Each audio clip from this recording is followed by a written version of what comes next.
हमारे समाज में जो हो रहा है, अब आप उसे देखिए, किस तरह से हमारे यहाँ मेल प्रोस्टिट्यूट आ रहे हैं, किस तरह से फीमेल एस्कॉर्ट्स हैं, उनको आप देखिए, छोटे बच्चों को सेक्स टूरिज़्म में इस्तेमाल किया जा रहा है। पूरी तरह से विश्व में सेक्स ट्रेड है इस समय। ट्रैफिकर की कोई परिभाषा नहीं है, कोई कहीं ऐसा नहीं है। ये ऐसे हैं कि जो जब जहाँ मौका लग जाए, अच्छी लड़की हो तो, खराब लड़की हो तो, उसको रास्ता दिखा दो, बस। मैम जब इनके पास कोई सपोर्ट नहीं होता और कोई सेक्स वर्कर भाग जाते हैं, भागने की कोशिश करते हैं, तो उनके साथ क्या होता है? पहली बात तो भाग तो सकती नहीं है। क्या वो हमेशा अपनी मर्ज़ी से आती हैं या उनकी भी मजबूरियाँ रही होती हैं? देखो एक बात बताऊँ, कैसे हो सकती हैं कि मजबूर? आप सड़क पे खड़ी हैं, हुँ? पुलिस नहीं है क्या? तो मैम मसाज पार्लर्स जो हैं उनका सच यही है। क्यों ऐसा हो रहा है कि आप मसाज पार्लर अगर खोल रहे हो, तो अपने बूते पे खोलो ना। मसाज करने लोग आएँगे तो करवाओ, नहीं तो बंद कर दो।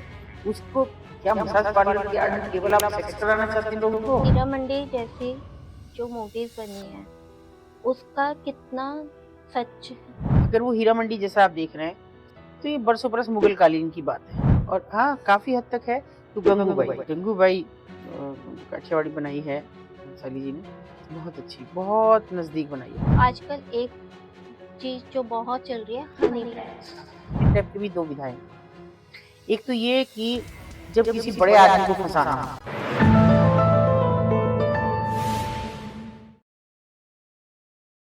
रेड लाइट एरिया, ब्रॉथल्स कुछ ऐसी जगहों के नाम हैं जो हर शहर में एग्जिस्ट करते हैं। उधर रहने वाली लेडीज के बारे में जब भी कोई बात होती है तो उन्हें घृणा की नज़र से ही देखा जाता है। आज के टॉपिक पे जब हम रिसर्च कर रहे थे तो हमने ऐसे हमारे सामने तथ्य आए जिन्होंने हमारा दिल दहला दिया, हमारी रूह कांप गई उन तथ्यों के बारे में जान के, उधर होने वाली दरिंदगी के बारे में जान के। और उस और इस सब ने हमें सोचने पे मजबूर किया कि क्या वहाँ पे रहने वाली लेडीज़ ही गलत हैं या उस एरिया में जाने वाले वो आदमी जो अपने कुछ मिनटों के प्लेज़र के लिए वहाँ पे किस-किस तरह के हरकतें करते हैं।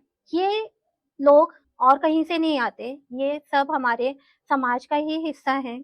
जो ये एरियाज़ हैं, वो भी हमारी सोसाइटी का ही हिस्सा है। पर उधर के बंद कमरों में, बंद दरवाज़ों में क्या होता है, उसकी सच्चाई कोई नहीं जानता। आज की जो हमारी गेस्ट हैं, अतुल शर्मा जी, मजिस्ट्रेट रह चुकी हैं और अपनी एनजीओ संकल्प के साथ जुड़कर उन्होंने आज तक सैकड़ों, हज़ारों लड़कियों को ऐसे एरिया से रेस्क्यू किया है। आज चलिए उनसे जानते हैं उन बंद दरवाज़ों, उन बदनाम गलियों के बारे में कि उधर की लाइफ कैसी होती है और वहाँ पे रहने वाली लेडीज़ क्या सच में अपने प्लेज़र के लिए ही वहाँ पे होती हैं या उधर उनकी सच्चाई क्या है? मैं नेहा जैन, होस्ट ऑफ लेवरे टॉक्स, आप सभी का और अतुल शर्मा जी का स्वागत करती हूँ आज के इस एपिसोड में। थैंक यू, बुलाने के लिए आपका धन्यवाद। मैम रेड लाइट एरिया का जो सिस्टम है एक्चुअल, वो कैसे काम करता है?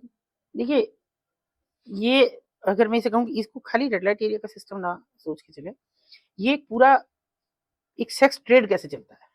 अब ये ट्रेड हो गया, व्यापार हो गया बिल्कुल। हम पहले से कहते हैं, 1956 में अगर एक्ट बनता है और उसमें लिखा रहता है देह व्यापार, तो व्यापार तो आप मान के चल गए ना। आपने एक रास्ता छोड़ दिया कि व्यापार कह दो, बचे रहोगे कहीं न कहीं। पहले से ही इसको व्यापार नहीं कहना था। अगर इसको खत्म करना था तो व्यापार नहीं कहना था। अभी व्यापार कह दिया।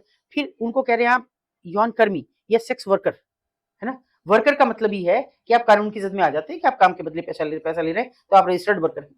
कौन आपको कह देगा कि आप गलत हैं? इसलिए कानून की जद में ये आती नहीं है अक्सर।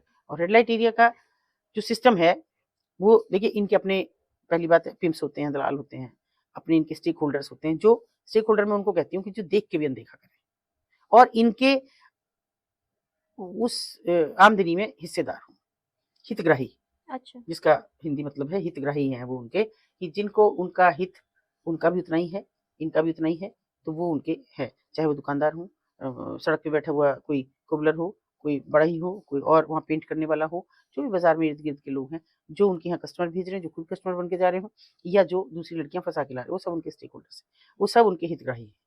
और ये सिस्टम सीधा-सीधा कई कैटेगरीज़ में बँटा हुआ है। जैसे अगर देखिए वहाँ अपनी मर्ज़ी से लोग कहते हैं, ये अपनी मर्ज़ी से, वो भी कहती हैं कि हम अपनी मर्ज़ी से। मगर ये हमको सोचना होगा कि हिरासत में एक आदमी पुलिस ने बंद किया हुआ है और उसकी पिटाई करके उन्होंने कह दिया कि भाई तू चोर है, तो कहेगा मैं चोर हूँ, कोर्ट में जाके मुकरेगा, यहाँ नहीं मुकरेगा। तो ये सेम ऐसा है कि वो तो हिरासत में है, वो कहेंगे हाँ जी मर्जी से। हाँ, कौन है उनका उद्धारक जो आ रहा है, कौन है कि जो आके कहे कि नहीं मैं तो कहती हूँ उनको खुद ही कि उठो द्रौपदी शस्त्र उठाओ, अब कहना नहीं आएंगे, नहीं आने वाले उनके लिए कोई कृष्ण। तो वो जैसा जिंदगी जी रही है वही उनको जीनी है, वही उनका अंतिम है वहां पे पड़ाव, वो उनके जीवन का वो अंतिम पड़ाव है जहां से उनके लिए कोई रास्ता हो, कोई गलियारा खुलता नहीं है।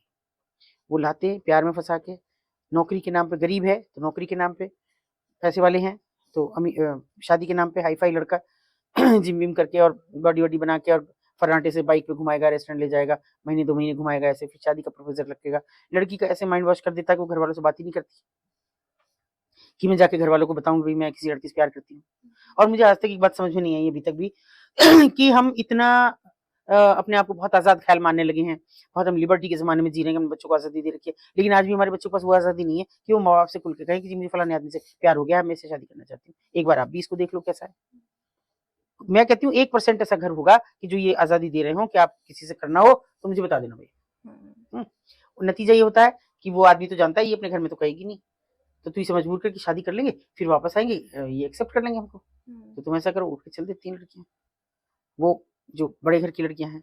और एक वर्ग वो है कि जो यहाँ जिनके मात्र सत्तात्मक परिवार है, जिनकी नानी, माँ और वो खुद और उनके बच्चे, लेकिन वहाँ एक वो है कि वो उनकी मर्जी डिपेंड करती है चीज पे, वो चाहे तो इस धंधे में आ जाए, चाहे तो ना आए, शादी कर लेंगे। हाँ, मात्र सत्तात्मक परिवार है, उनकी नानी भी यही काम करती थी, उनकी माँ भी करती थी, मगर किसी की अगर 2 बेटियां हैं तो उनमें से एक अगर वहां आना चाहती है, पैसा कमाना चाहती है तो कमा ले, दूसरी अगर चाहती है मैं तो शादी करूंगी तो वो शादी कर ले, और वो पहली वाली भी अगर कमा के और 25-26 साल की हो जाए फिर कहेगा अब मुझे शादी करनी बस हो गया मेरा काम, तो भी कर सकती है, उनको आजादी है, क्योंकि वो तो उनका पेशा है एक तरह का ये। मगर जो जबरदस्ती का शिकार लड़कियां, उनका उनके लिए आजादी की कोई मतलब ही नहीं है, उनको तो अपनी मर्जी से रोटी खाने का मतलब नहीं, अपनी मर्जी से नहाने धोने का मतलब नहीं, उसके उनके पास कुछ नहीं है।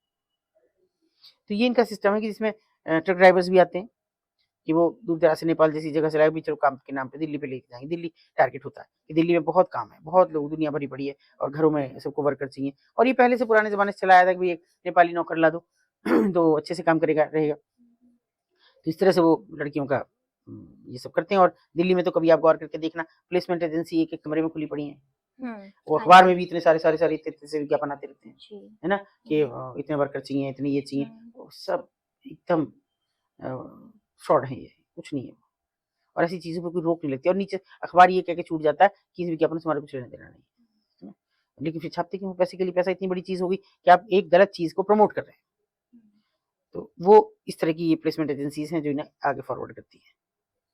जरूरी नहीं है कि वो घरेलू कामकाज के लिए कर रही है, वो वहां भी कामकाज के लिए बच्चियों को भेजती है, तो कह रहे हैं तो कामकाज के लिए भेज रहे हैं, अब वहां वो क्या करा रहे हैं ये वो जाना।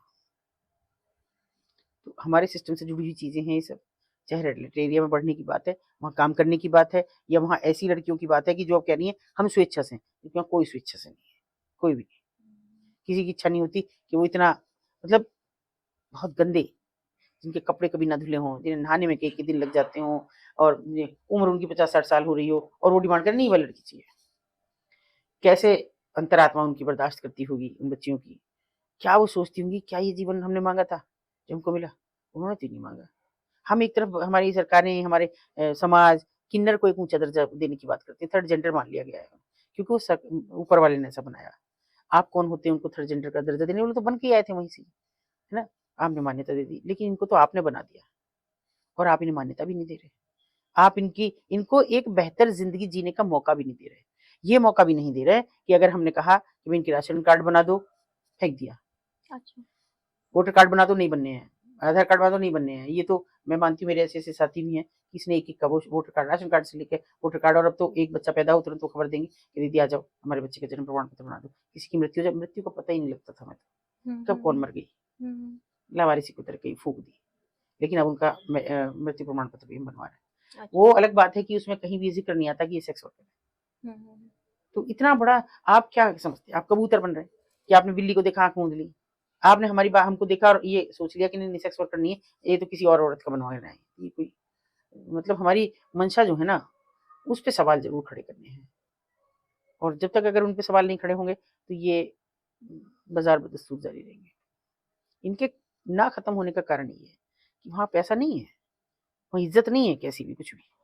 200 से 250 रुपए के लिए अपना शरीर बेचने वाली औरत, उसकी अंतरात्मा, उसका ज़मीर कहाँ है? कहीं नहीं है। फिर भी वो इसे हर दिन कर रही है। कई बार मैं लड़कियां देखती हूँ कि हारी थकी सी अंदर से निकल के आई है। अंदर क्या है, ऐसे पड़े पड़े हैं, जैसे ही पड़े हैं, बस कुछ और थोड़ी करना। पर्दों के बीच का ये सब जो कुछ भी निकल के आ रही है, लेकिन फिर भी कोई अभी निकल भी नहीं आ पाई ठीक से। इतने में दूसरा कहता है मुझे तो ये वाली चाहिए, बिना कुछ बोले उसको जाना। ये इतना कठिन होता है उस समय देख पाना कि जब मैं वहां हूँ और मेरा मन करे कि मैं इसे उठा के सीने से लगा लूँ, क्या झेल के आई बच्चा, और उस बच्चे को दूसरी जगह जाना पड़े बिना कुछ सोचे। जैसे आई, मैंने कहा अरे चल ये तुझे बुला रहा है, जा इसके साथ बैठ, और वैसे कैसी उल्टी पैर लौट जाए। ये ये उन माओ के लिए त्रासदी है कि जिनकी बेटियां हैं, उनको घबराती हैं, उनको डरना चाहिए हमको कि हम हमारी बेटियां कहाँ हैं। क्यों नहीं हम ये सोच पाते एक बार भी कि ये भी हमारी बेटी है? क्यों नहीं हम एक बार भी ये देख पाते कि क्या आप इमेजिन नहीं कर सकते कि जब मैं बैठी हूँ और कोई आए और ऐसे लाइन से लड़कियां बैठी हूँ, वो देख पाने लिए मेरे लिए कैसा होता है। एक आदमी है गंदा सा, इतने काले कपड़े हो रहे, पंचर पंचर लगाने वाला था, और एक लड़की के बाल ऐसे थोड़े से जैसे डाल लेती लड़कियां, उसको हटाता यूं करके। मुझे देख के कसमस आती है, जैसे भी उसका मन नहीं है कुछ भी, वो फिर दोबारा करता है। तीसरी बार करता है, मैंने कहा क्या है, क्यों ऐसे कर रहा है इसको? कहता है मुझे मतलब मेरा मैं आया हूं ना, तो मुझे ये लड़की पसंद है, तो लेके जाऊंगा, आप क्यों बोल रही हैं बीच में? और वो लड़की बिना कुछ कहे अगर खड़ी हो जाए तो ये मेरी इतनी बड़ी हार होती है, मैं रोक भी नहीं पाती उसे। मैं ये नहीं कहूंगी कि मैं उसे रोक लेती हूँ, मैं कहूंगी नहीं इसको नहीं तुझे छूना, इसको नहीं लेके जाएगा तो, क्योंकि मैं उसे कुछ दे नहीं रही हूँ बदले में ना सम्मान। प्यार जरूर दे रही हूँ, अपनी तरफ से सम्मान भी देने की कोशिश कर रही हूँ, सीने से भी लगाती हूँ बेटी की तरह, लेकिन उसको रोटी नहीं दे रही मैं। उसे रोटी चाहिए, उसे मेकअप का सामान चाहिए, उसे वो नंगे कपड़े चाहिए जो उसके प्रोफेशन का हिस्सा है। तरस आता है समाज पे कि एक तरफ हमारी बेटियां वो नंगे कपड़े इसलिए पहनती हैं कि वो बहुत मॉड दिखे, कंधे दिखे उनके, पैर दिखे उनके, और वहां इसलिए पहनती हैं कि जो उनका अन्नदाता है उसको सब कुछ दिखना चाहिए। आप अगर आपको ये इतनी बड़ी कड़वी सच्चाई है कि ये केवल इतना सा धंधा है और कुछ नहीं है। औरत के जिस्म का ये हिस्सा उनका है, बाकी औरत का फेस कैसा है, उसका कलर कैसा है, उसके हाथ पैर कैसे, कोई फर्क नहीं पड़ता किसी को। हाँ, वो लोग हैं जो नरपिशाच हैं, जिन्हें केवल एक स्त्री का केवल शरीर चाहिए, उससे कोई मतलब नहीं है उसका दर्द, उसकी उस पर क्या असर पड़ रहा होगा, या वो अभी कितने कस्टमर पहले से झेल के आई है जब तुम्हारे पास आई है, उसका मन है या नहीं। अगर वो चुप है, कुछ बोल नहीं रही, रिएक्ट नहीं कर रही, तो वो लात मार के बाहर निकाल देगा, ये नहीं चाहिए, ठंडी है। वो एक बार ये नहीं पूछेगा कि कितने कस्टमर झेल चुके हो, क्यों इतना चुप हो, बोल नहीं रही हो। उसको चाहिए कि वो उनकी जो चीखें हैं, उनका जो शोर मचाना है, वो उनका अल्टीमेट प्लेजर है। उस ऐसी सच्चाई को कोई ये नहीं देखना चाहता, कैसे वो चीखें उन बंद कमरों में दफन होती हैं। कोई ये भी नहीं देखना चाहता, एक बार सरकार, एडमिनिस्ट्रेशन, समाज, कोई ये नहीं देखना चाहता कि उन बंद दरवाजों के पीछे आखिर क्या होता है। क्यों नहीं हम उन बंद दरवाजों के पीछे की बेटियों को घर दे सकते? मुझे लिखते हैं लोग इंस्टाग्राम पे कि एक बेटी को हमें दे दो, हम अपने घर में झाड़ू पोछा कराएंगे। ठीक है, आप मैं आभार व्यक्त करती हूँ कि आप ऐसा कह रहे हैं, मगर क्या इस बात की गारंटी देंगे कि आपके घर के भाई, बेटे, पति, उन पे आप निगाह नहीं रखेंगी हर वक्त कि ये, और जरा सी भी उसकी नजर चूकी तो आप ये उसको नहीं लताड़ेंगी कि मेरे पति की तरफ देख रही थी तू, या मेरे भाई की तरफ, या मेरे पिता की तरफ, या किसकी तरफ नहीं देख रही थी? तब हम औरत नहीं रह जाते, तब उस औरत का दर्द नहीं समझते, हम केवल एक ऐसा चीज समझ लेते हैं कि एक वस्तु है जो हम खरीद के लाए और उसे फटकार के कर रहे हैं। लोग कहते हैं कि आप एक बार भी देना नहीं चाहती कि भाई इन लड़कियों को काम पे रखें। सच में नहीं देना चाहती मैं उनका वजूद तब तक छिपाती रहूंगी जब तक जिंदा हूँ। मैं अगर उनकी शादी अभी कराई है तो छिपा के कराई है, कभी नहीं बताया कि ये सेक्स वर्कर है।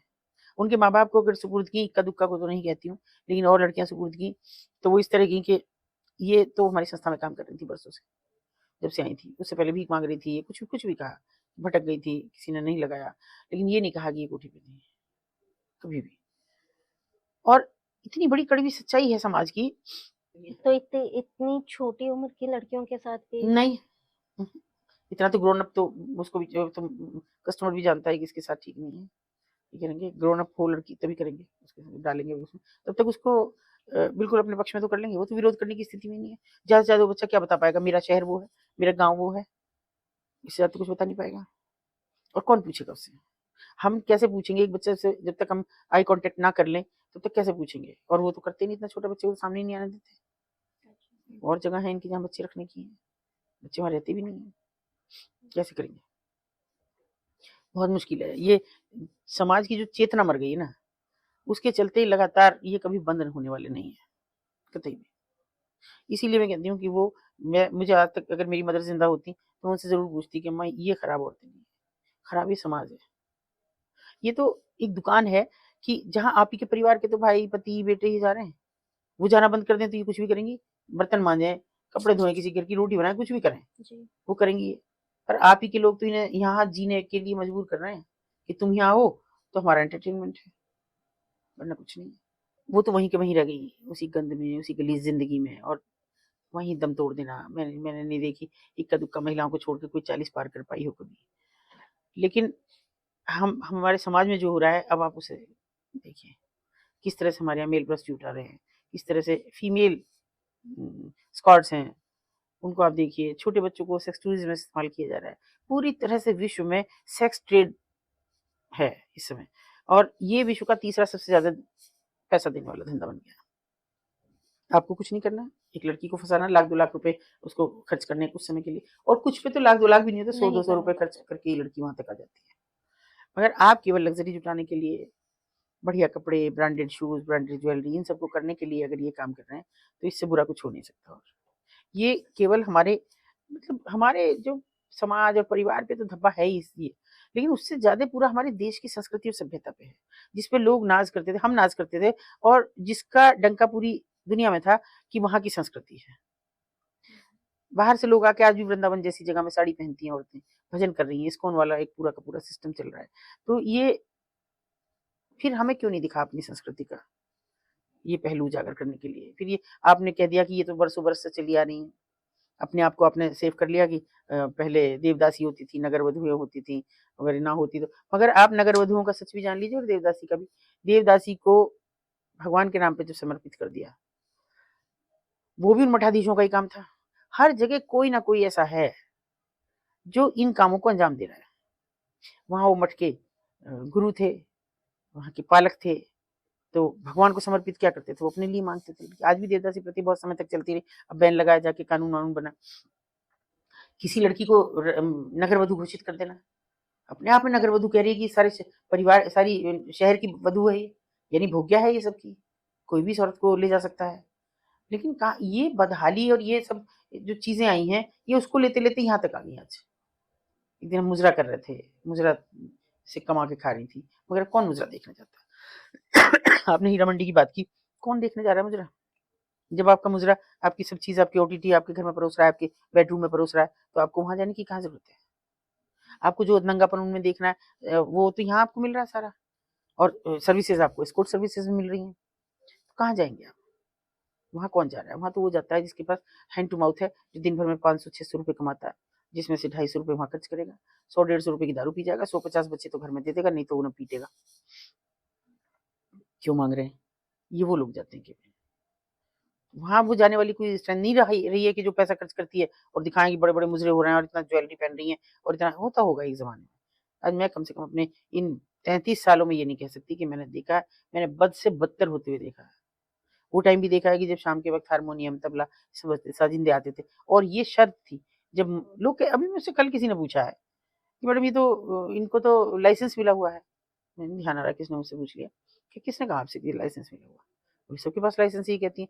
अजीब मूर्खों जैसी बात है, उस लाइसेंस को कभी देख लो। भैया मनोरंजन कर विभाग में एक रजिस्ट्रेशन कराती हैं, अब नहीं कराती वो भी मुझे कुछ कुछ के पास तो मुझे लगता है 100-200 साल पुराना भी होगा। वो उसको फ्रेम करके उसके अक्षर भी छुप गए, खत्म हो गए, फ्रेम करके टंगा हुआ है। उसमें क्या है कि नृत्य कला एवं वादन हेतु ये प्रमाण पत्र दिया जाता है मनोरंजन कर विभाग से। तो नृत्य गायन वादन तो रहा ही नहीं हुआ, वहाँ तो देह व्यापार है, उसके लिए लाइसेंस कहाँ दे दिया? ये ऐसा हर चीज को हम अपने ढंग से मैनिपुलेट कर रहे हैं, और करना हमें वो है जो हमारी मन कह रहा है।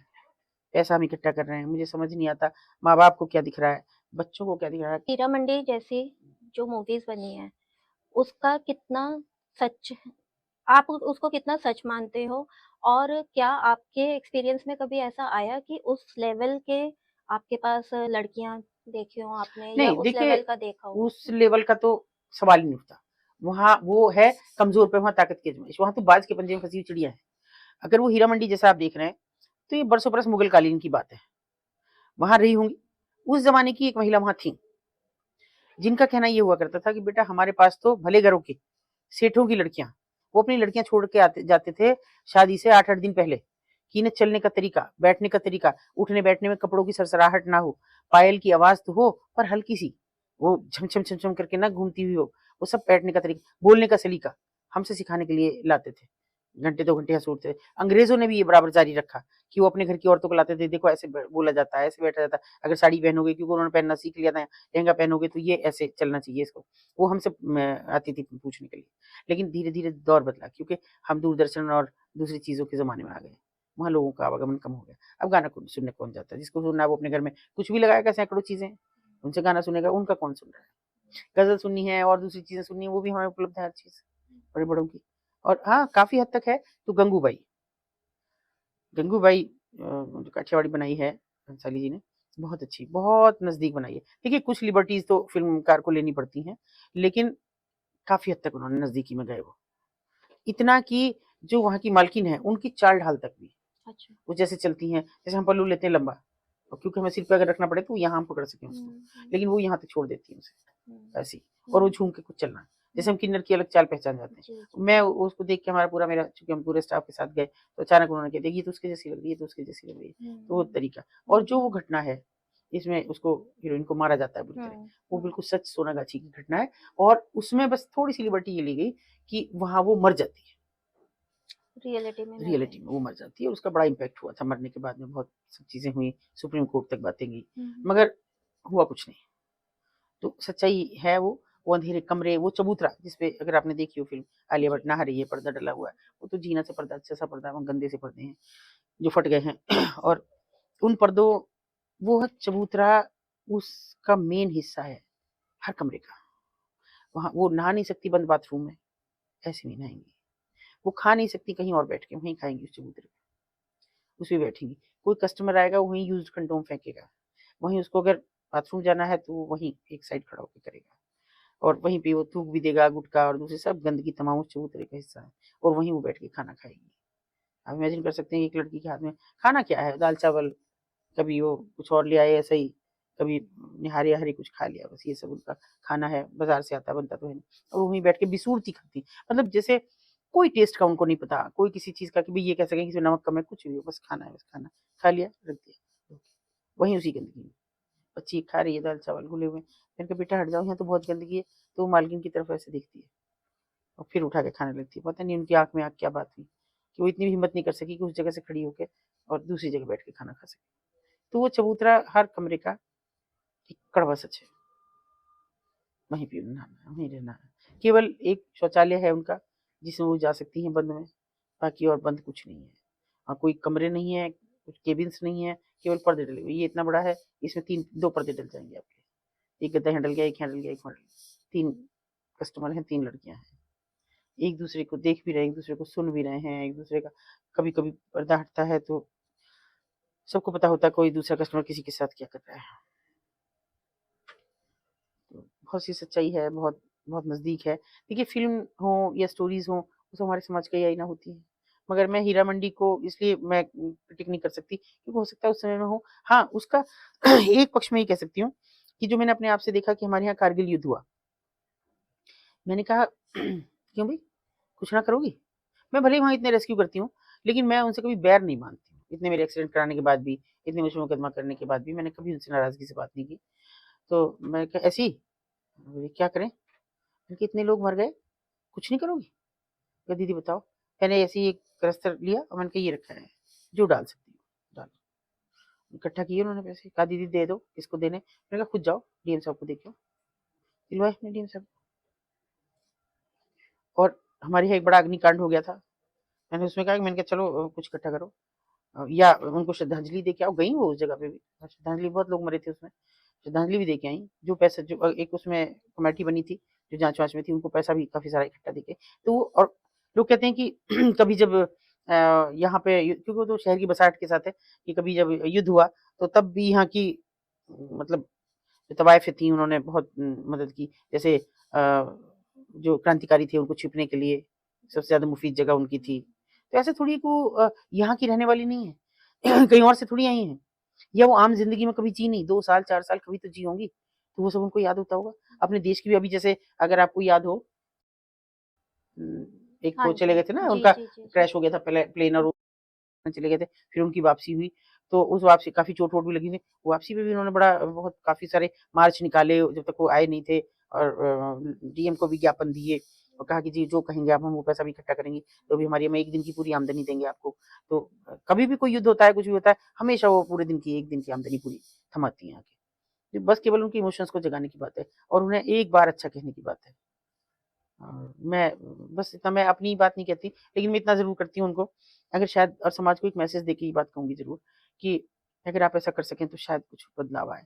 मैं इतना करती हूँ कि मेरे यहाँ बर्थडे हो तो, शादी हुई तो मैंने सबको बुलाया और संकोच किया कि दीदी हम आएँगे, आपको कोई क्या कहेगा? कोई कुछ नहीं कहेगा। सबको पता है कि मैं वहाँ जाती हूँ, किसको नहीं पता? इतने सालों में कोई छुपने की बात है ये? मैंने छुपाई भी नहीं किसी से, तो आती है मेरे यहाँ। उनको मैं कहती हूँ अपने बच्चों के जन्मदिन मनाओ, कहे दीदी हमें तो पता ही नहीं जन्मदिन। अरे मैंने कहा कोई भी एक तारीख तय कर लो, चलो, हो गई तय। अब तो सबको पता है, अब तो हम बर्थ सर्टिफिकेट बनाते हैं उनके। लेकिन जब तक नहीं था, ऐसे ही बच्चों के जन्मदिन मनाए। केक कटवाते, सब चीज़ करते, अच्छा लगता है उन्हें भी। और उससे भी बड़ी बात, मैं उन्हें मंच देती हूँ। जब भी मतलब मैंने कोई कार्यक्रम उन पे किया, मतलब उनकी बात को लेके उनको मंच दिया। भले कोई महिला आयोग का रहा हो, कोई आया हो, मेरा अधिकारी बैठा हो, उनको ऐतराज़ हो तो उतर जाओ, मगर वो मंच पे रहेंगी। जिनकी बात हम कर रहे हैं, जिनके दुःख दर्द की बात कर रहे हैं, उनको सामने बिठाने का क्या मतलब है? उनको मैंने हमेशा मंच दिया। मैं कभी नहीं उनसे कोई बैर नहीं रखा, मेरा इतना बड़ा एक्सीडेंट होने के बाद भी, इतने मुझ पे मुकदमे होने के बाद भी। मैम जब आप रेस्क्यू करते हो, तो उसमें आपको पुलिस या जो सरकार है, उससे कोई सपोर्ट मिलता है ना, कभी? कभी नहीं। रिकॉग्निशन भी नहीं है। मतलब ये भी नहीं है कि मैं क्या बताऊँ? मतलब मैं इसलिए नहीं देती हूँ, देखो सीधी-सी बात है। पता नहीं बहुत लोग मुझे कहते भी हैं कि यार इतना सीधा-सीधा मत बोला करो। लेकिन मैं बोलती हूँ, अब मेरा क्या बिगाड़ेंगे? अंत समय चाहे घर में बिगड़ हो जाए, जेल में चले जाए, क्या फ़र्क पड़ रहा है? कि मैं लड़की निकालती हूँ, उस समय तक उनको खबर नहीं होने देती। सिर्फ़ मीडिया मेरे साथ सपोर्ट में रहता है, बहुत ज़्यादा। मेरे ऐसे तमाम साथी हैं मीडिया के कि जो मेरे साथ साथी बड़े हो रहे हैं, बूढ़े हो रहे हैं, उतना ही साथ देते हैं। और उस समय उनको देती हूँ कि अब देना मुझे एंटी ह्यूमन ट्रैफिकिंग थाने को देना बच्ची को। अब आ जाओ, ले जाओ। तुम मुकदमा तो जब भी मुझे लिखा तुम ले जाओ, मत ले जाओ, अपने पास ले जाऊँगी लड़की को। मैं कभी नहीं बताती कहाँ करना है। हाँ, कभी उनको पता लग भी गई, तो कहती बहन जी कहाँ आना है? मैंने कहा आ रही हूँ मैं, मुझे ही नहीं पता कहाँ आना है। अच्छा। देखूँगी, जिस कमरे में बता दूँगी तो लड़की गायब हो जाएगी वहाँ से, रहेगी नहीं। वो पहले से कह देंगे लड़की ले जाओ। जो वहाँ पे जो आप मालकिन बता रहे हैं, वो कभी किसी बच्ची को बचाने के लिए या उनमें ऐसी ममता नहीं जागती कि वो किसी बच्ची को बचाएँ? या कभी आपके पास कोई ऐसा केस नहीं आया कि किसी मालकिन ने ही बोला हो कि आप इस बच्ची को बचाइए? हाँ, एक बार हुआ, ये अपवाद है, एक घटना हुई और पता नहीं उसके पीछे शायद मंशा कुछ और रही। लेकिन ऐसा हुआ कि हमारे यहाँ वहाँ जहाँ बाज़ार है, वहाँ फ्राइडे को पैंट लगती है। अभी तो बंद हो गई है। तो मैं ऐसे ही पता नहीं क्यों उस दिन मेरा कोई जाने-आने का कोई वो भी नहीं था। लेकिन मैं अपने घर की तरफ से आ रही थी, मायके की तरफ से, तो मैं यूँ पैदल निकलते हुए भीड़ बहुत होती है उस भीड़ में, बाज़ार में। तो वहाँ का जो सबसे बड़ा मठाधीश है, वो उतर रहा था। वो मुझे देख के रुका, मैं भी रुकी उसको देख के। वो पता नहीं मुझे क्या हुआ एकदम कि मैंने उसके ऐसे कंधे पे हाथ रख के कहा कि मैंने कहा, "तू बहुत उड़ रहा है। एक दिन मैं तुझे तेरी टाँगें काट दूँगी।" क्योंकि जनरली मैं किसी से ऐसे बोलती नहीं और मैं ये कह के चल दी। तो उसने कहा, "रुको, रुको, रुको दीदी रुको, रुको।" मैंने कहा, "क्या है?" एक रिक्शा वाला बुलाया कि बहन जी को उनके ऑफ़िस छोड़ के आओ। पैसे भी दिए उसको ₹20। मैं मना नहीं करती ऐसे। मैं चली आई। मेरे से पहले ऑफ़िस में था। मैंने कहा, "क्या है?" बोली, "हाँ, लड़की है, उसे ले आओ, नहीं तो रात तक कुछ हो जाएगा।" मैंने कहा, "वहीं क्यों नहीं बताया? अब मैं फिर दोबारा धक्के खाने जाऊँगी? ये झूठ बोल रहा है।" बोला, "झूठ नहीं बोल रहा। मैं कुरान की कसम खा के कह रहा हूँ, मैं झूठ नहीं बोल रहा। आप ले आओ लड़की, बच जाएगी अभी तो।" मैंने कहा, "चल भई, इसे भी डर है अगर उनका।" तो मैं गई, वहाँ लड़की थी, बहुत गंदे कपड़े, बिल्कुल, बहुत मासूम सी, कोई सुंदर भी नहीं थी लड़की। और इस बीच मुझे मालकिन का भी फ़ोन आता है, "दीदी एक लड़की है, गलती से आ गई है यहाँ, इसे ले जाओ।" गलती से कैसे? अब मुझे नहीं पता, तुम ले जाओ, अपने आप पूछ लेना कैसे, यहाँ से निकालो जल्दी से जल्दी, क्योंकि शाम होती आ रही है, तो तुम इसे ले जाओ। हाँ ले आए, मैं उधर मीडिया ट्रायल के लिए अपनी घर ले गई।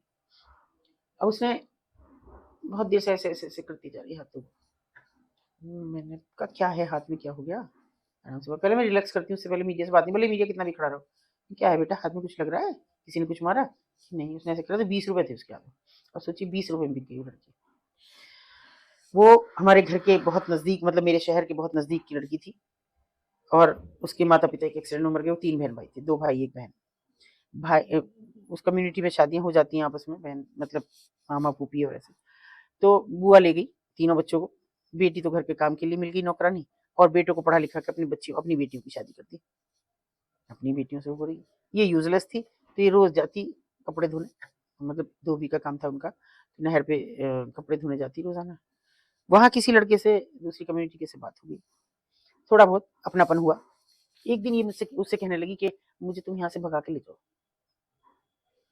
वो समझदार था लड़का, उसने कहा देख पहली बात तो हमारे धर्म अलग, मेरा तेरे से कोई ऐसा रिश्ता नहीं है कि भाई मतलब मैंने तुझे कोई गलत नजर से देखा हो, फिर भी अगर तू मेरी कम्युनिटी की होती तो मैं जरूर निकाल लेता तुझे यहाँ से, जो तेरे साथ होता है हर वक्त, जो मारे भी है पीटे भी है, खाना भी नहीं देते। पर मेरे घर वाले मुझे जान से मार देंगे, मैं तुझे ले भी गया, मेरे मैं भी नौकरी नहीं करता, मैं तो पढ़ता हूँ, और मैं ले गया तो मुझे मार देंगे इस शादी को, और वो भी 50 को इकट्ठा कर लाएंगे, वो भी हमारे घर पे चढ़ाई करेंगे, और मैं आज के बाद नहीं आऊंगा कभी।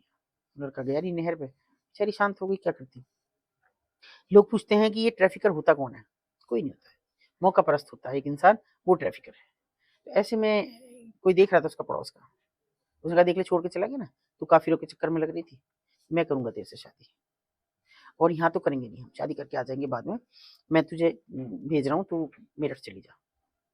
उसे एक टिकट दिया, बस में बिठाया, टिकट से 20 रुपए बचे थे उसके हाथ में दे दिए, कि वहां पे उतरना बस अड्डे पे, किसी भी रिक्शे वाले को पकड़ना, और उससे कहना कि मुझे कबाड़ी बाजार जाना है, वो तुमसे पैसे नहीं लेगा, तुम्हें छोड़ आएगा। उसके बाद तुम किसी भी कमरे पे चढ़ जाना, जीने हैं वहां बहुत सारे, वो सब मेरी मौसी हैं, तुम वहां चली जाना। इतनी मूर्ख थी क्योंकि स्कूल का मुंह कभी देखा नहीं, बस में बैठ के मेरठ उतर गई। मेरठ में आके किसी भी रिक्शे वाले से कहा, बोले क्या ये देखिए रिक्शे वाला भी स्टेक होल्डर किस तरह बनता है, कबाड़ी बाजार जाना, अच्छा ठीक है। एक कमरे पे चढ़ाया कि जहाँ चले, क्योंकि उसको पैसा लेना था इसलिए जगह चिन्हित करनी थी, छोड़ आया उसको। मगर वो जो ऊपर वाले ने मुझसे उस आदमी के साथ करा दिया कि मैंने उसको कहा कि तेरी टांगे काट दूंगी, वो शायद उनको क्लिक कर गया कि भाई कुछ हो जाएगा, इनको पता लग गया कि कोई लड़की आई है। अच्छा। हाँ, और समय रहते उस लड़की को मैं बचा पाई, तो मैं क्रेडिट उसको ही दिया। मैंने कहा तूने मुझे फोन किया, मैं इसलिए इस बच्ची, उस आदमी का तो नाम नहीं आने दिया, कि तूने मुझे आज एक अच्छा काम करा है, ऊपर वाले क्या लिखा जाता है जब तुम अच्छा काम करो। तो बस इतना एक बार हुआ है, और मात्र 20 रुपए में बिकना कहती हूँ, टिकट तो उसका था ही नहीं, उसके हाथ में 20 रुपए थे बस। ट्रैफिकर की कोई परिभाषा नहीं है, कोई कहीं ऐसा नहीं है, ये ऐसे हैं कि जो जब जहाँ मौका लग जाए, अच्छी लड़की हो तो, खराब लड़की हो तो, उसको रास्ता दिखा देना बस। मैम जब इनके पास कोई सपोर्ट नहीं होता और कोई सेक्स वर्कर भाग जाते हैं, भागने की कोशिश करती हैं, तो उनके साथ क्या होता है? पहली बात तो भाग तो सकती नहीं, वो तो ऐसी हिरासत से है कि जिससे आप निकलने का सोचिए मत, ये बिल्कुल कोई मतलब ही नहीं है निकलना, क्योंकि वहां से भागेंगी तो नीचे दुकानदार बता देंगे लड़की भाग रही है, पकड़ ले, भागने की तो बात तो ही क्या नहीं है। ये बाहर मतलब बाजार से बाहर के लोग भी, मतलब अगर बाई चांस कोई निकल गई, तो क्या बाहर के लोग भी बता देते हैं? बाहर की क्यों, नीचे की नहीं बता देंगे, नहीं, अगर वहां से भी निकल गई तो किसी तरह से वहां से भी निकल गई, नहीं निकलती, नहीं निकल। निकली है, लड़की निकलती है, और लड़की क्या मतलब औरत थी, 2 बच्चे थे उसके, एक बच्ची छोटी सी 3 महीने की थी, एक बच्चा था 5 साल का, पति बेच गया, वो मुकदमा भी चल रहा है, और पति खाट में सड़ रहा है, यही मिलता है सब उसको, न्याय करता है ऊपर वाला जरूर।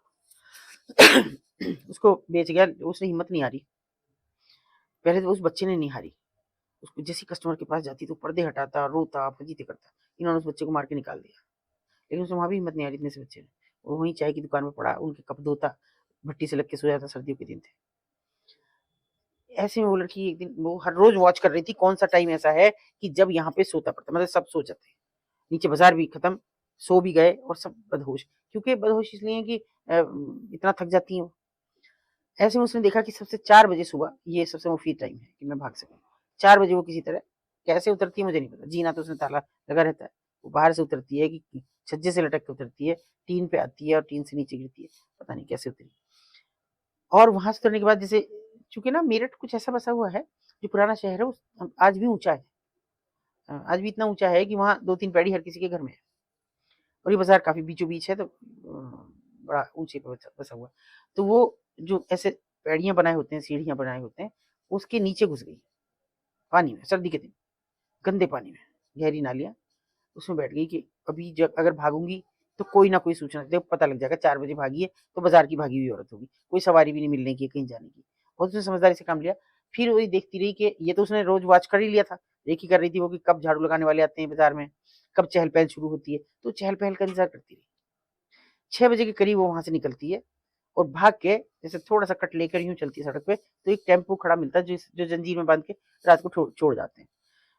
टेम्पो में छिप के बैठ जाती, गीले कपड़ों में, और बहुत सर्दी।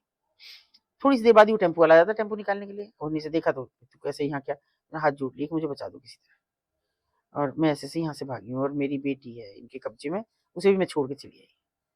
तो उसने मुझे फ़ोन करा उस आदमी ने, ज़्यादातर लोगों के पास है हमारे फ़ोन कहीं ना कहीं से। उसने मुझे फ़ोन किया कि मैडम मैं ऐसे ऐसे टेम्पो वाला बोल रहा हूँ और एक लड़की बैठी है और ये बता रही है कि मेरे 2 बच्चे हैं उनके पास। तो उसने फ़ोन ले लिया और कहा कि जी 2 नहीं है, 1 बच्चा है मेरा, बेटी है। बेटा तो इन्होंने भगा दिया। उसको नहीं पता था कि बेटा वहीं पर है, चाय वगैरह ना, लेके हो। दिख नहीं रहा था उसे।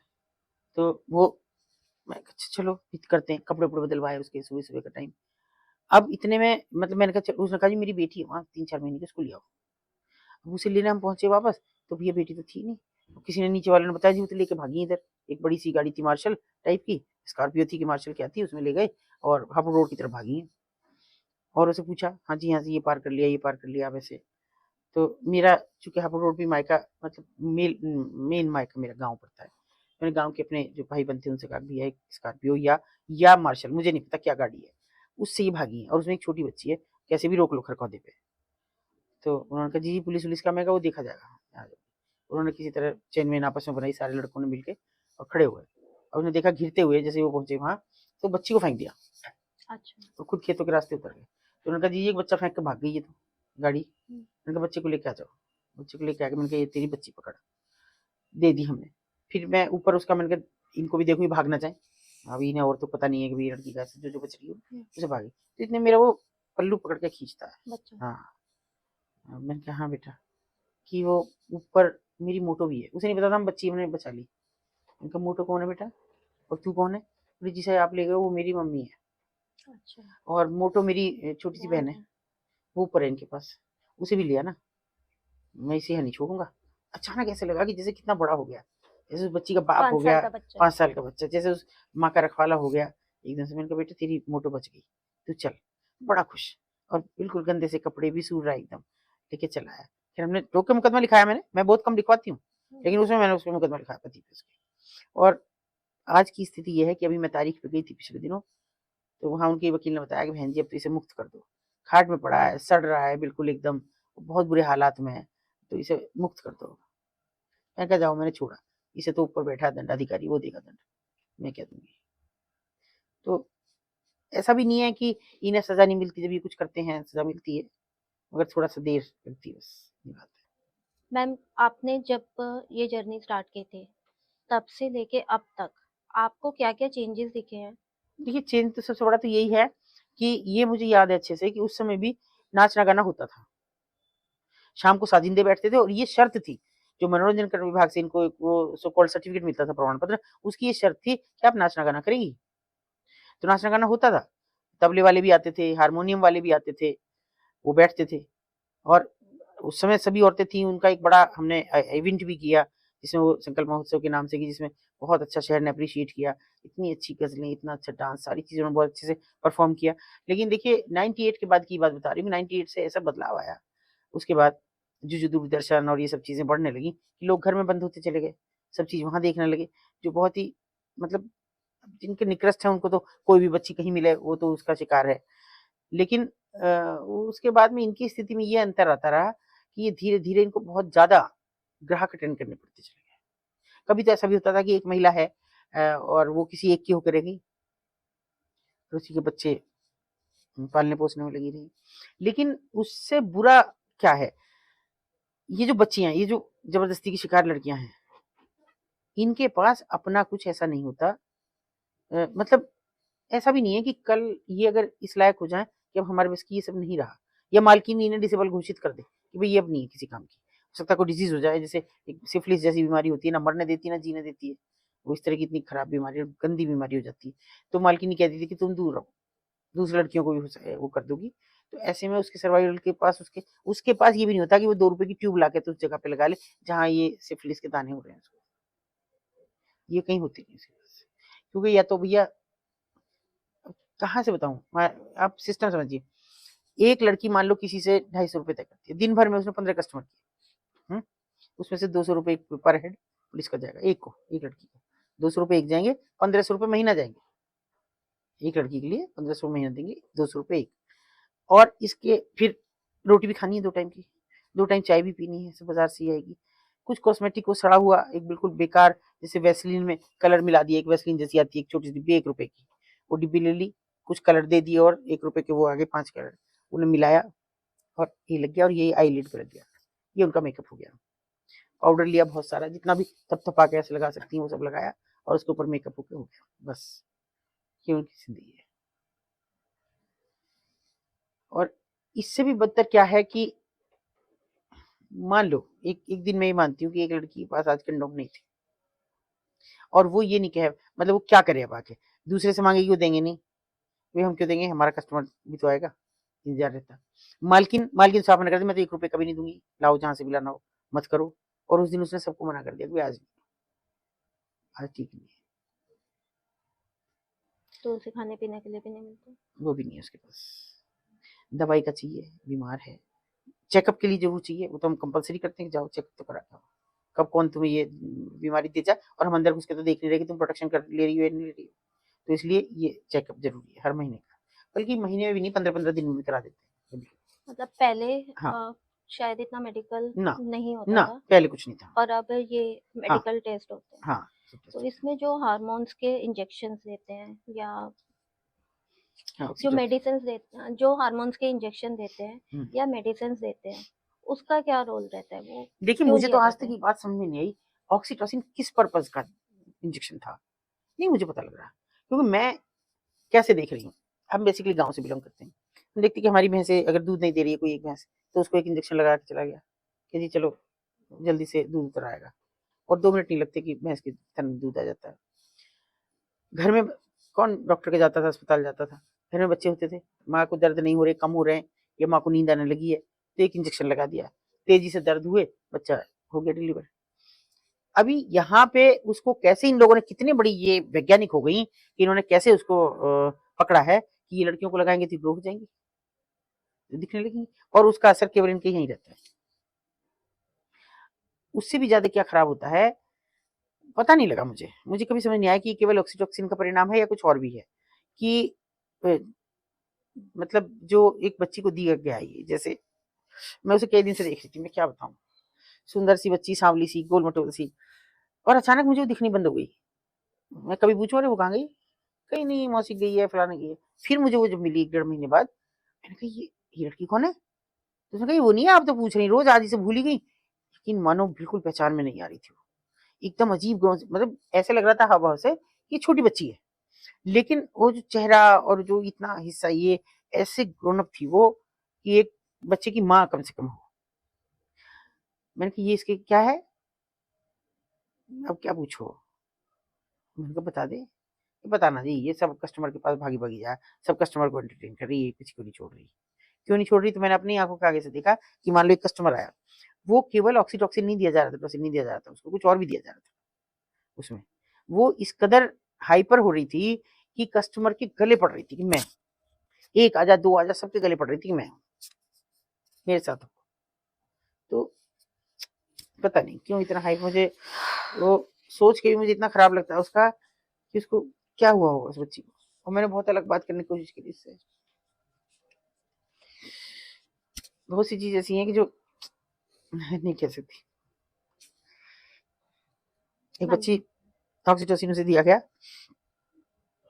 और वो शायद ज्यादा हो गया, डोज उसकी और हो गई, तो उसको ना मतलब ये तो ऐसे तो ग्रोन अप हुई, लेकिन उसको जगह-जगग मोटे-मोटे वो होने लगे थे, जैसे छाले हो जाते हैं। छाले भी नहीं थे एक्चुअल में वो, खाल चिपके फूली-फूली हो रही जैसे। थी जगह-जगह से और फिर वो फट रही थी। दूसरे-तीसरे दिन वो फट रही थी। मैंने कहा इसको क्या बीमारी हो गई है? इसको डॉक्टर के लेके जाओ। तो उसने कहा कि कोई चीज़ रिएक्शन कर गई। इसने कुछ ऐसा खा लिया। क्या खाया? इन तो कुछ यही तुम लाके देते हो वही ये खा रहे हैं। मोबाइल फ़ोन-वोन भी कम थे। हाँ, वो सिंपल छोटा-सा फ़ोन ही चल रहा था। ज़्यादा नहीं थे। मैं मैंने कहा मैं किसी डॉक्टर को बुलाती हूँ, ये तो बहुत ज़्यादा खराब है। वो ऐसा हो रहा था जब वो खाल फटती ना, बस जा रहा था उसमें से और इस कदर थे उसके यहाँ भी हो रहे थे, जैसे कोढ़ जैसे होने जा रहा था। चलो कोई बात नहीं, आज नहीं फ़ोन कर रहे हैं, फिर भी मैंने एक डॉक्टर को किसी को भेज के बुलवाया। नीचे जाते लोग जानने वाले हैं दुकान भी सभी। मैंने भैया कोई डॉक्टर को बुलाओ, बोले ना दीदी डॉक्टर तो हमारा आता है। एक झोला छाप डॉक्टर परमानेंट आता है। मैंने कहा फिर भी मैं एक अच्छे डॉक्टर को बुलवाऊंगी। डॉक्टर साहब आए, डॉक्टर साहब ने कहा कि मैं ना देखूँ इसे। मैंने कहा क्यों? बोले नहीं बिल्कुल नहीं देखूंगा। जब भी वही लगभग झोला छाप थे, कभी कंपाउंडर से रिटायर थे, सरकारी कंपाउंडर से, फिर वो डॉक्टर बन गए। थोड़े हमारे परिचय में थे, मतलब मेरी फैमिली के परिचय में थे। मैंने कहा ये बताओ तो क्या हो गया? तो हम उनको मतलब संबोधन से बुलाते थे। उनका इसको कुछ ऐसा दिया गया है जैसे फूट फूट के निकल रहा है और तुम सोच रहे हो ना कि बचनी नहीं है, मैं तो इसमें हाथ डालूंगा नहीं। मैंने कहा क्यों? नहीं नहीं इसके तो अंदर सब खत्म खत्म हो चुका है, ऐसे समझ लो तुम। जो इसको दवाई दी गई है ना, उन्होंने वो क्या किया है, जो डॉक्टर साहब ने जितना मतलब उन्होंने अपना अंदाजा लगाया कि इसको ऑक्सीटोसिन के साथ साथ में ड्रग दी गई कोई ऐसी ड्रग की, क्योंकि ये ऑक्सीटोसिन को भी हजम कर रही थी। मतलब अपनी आत्मिक उसने इतनी पकड़ रखी थी ताकत कि तुम मुझे कुछ ही लगा लो।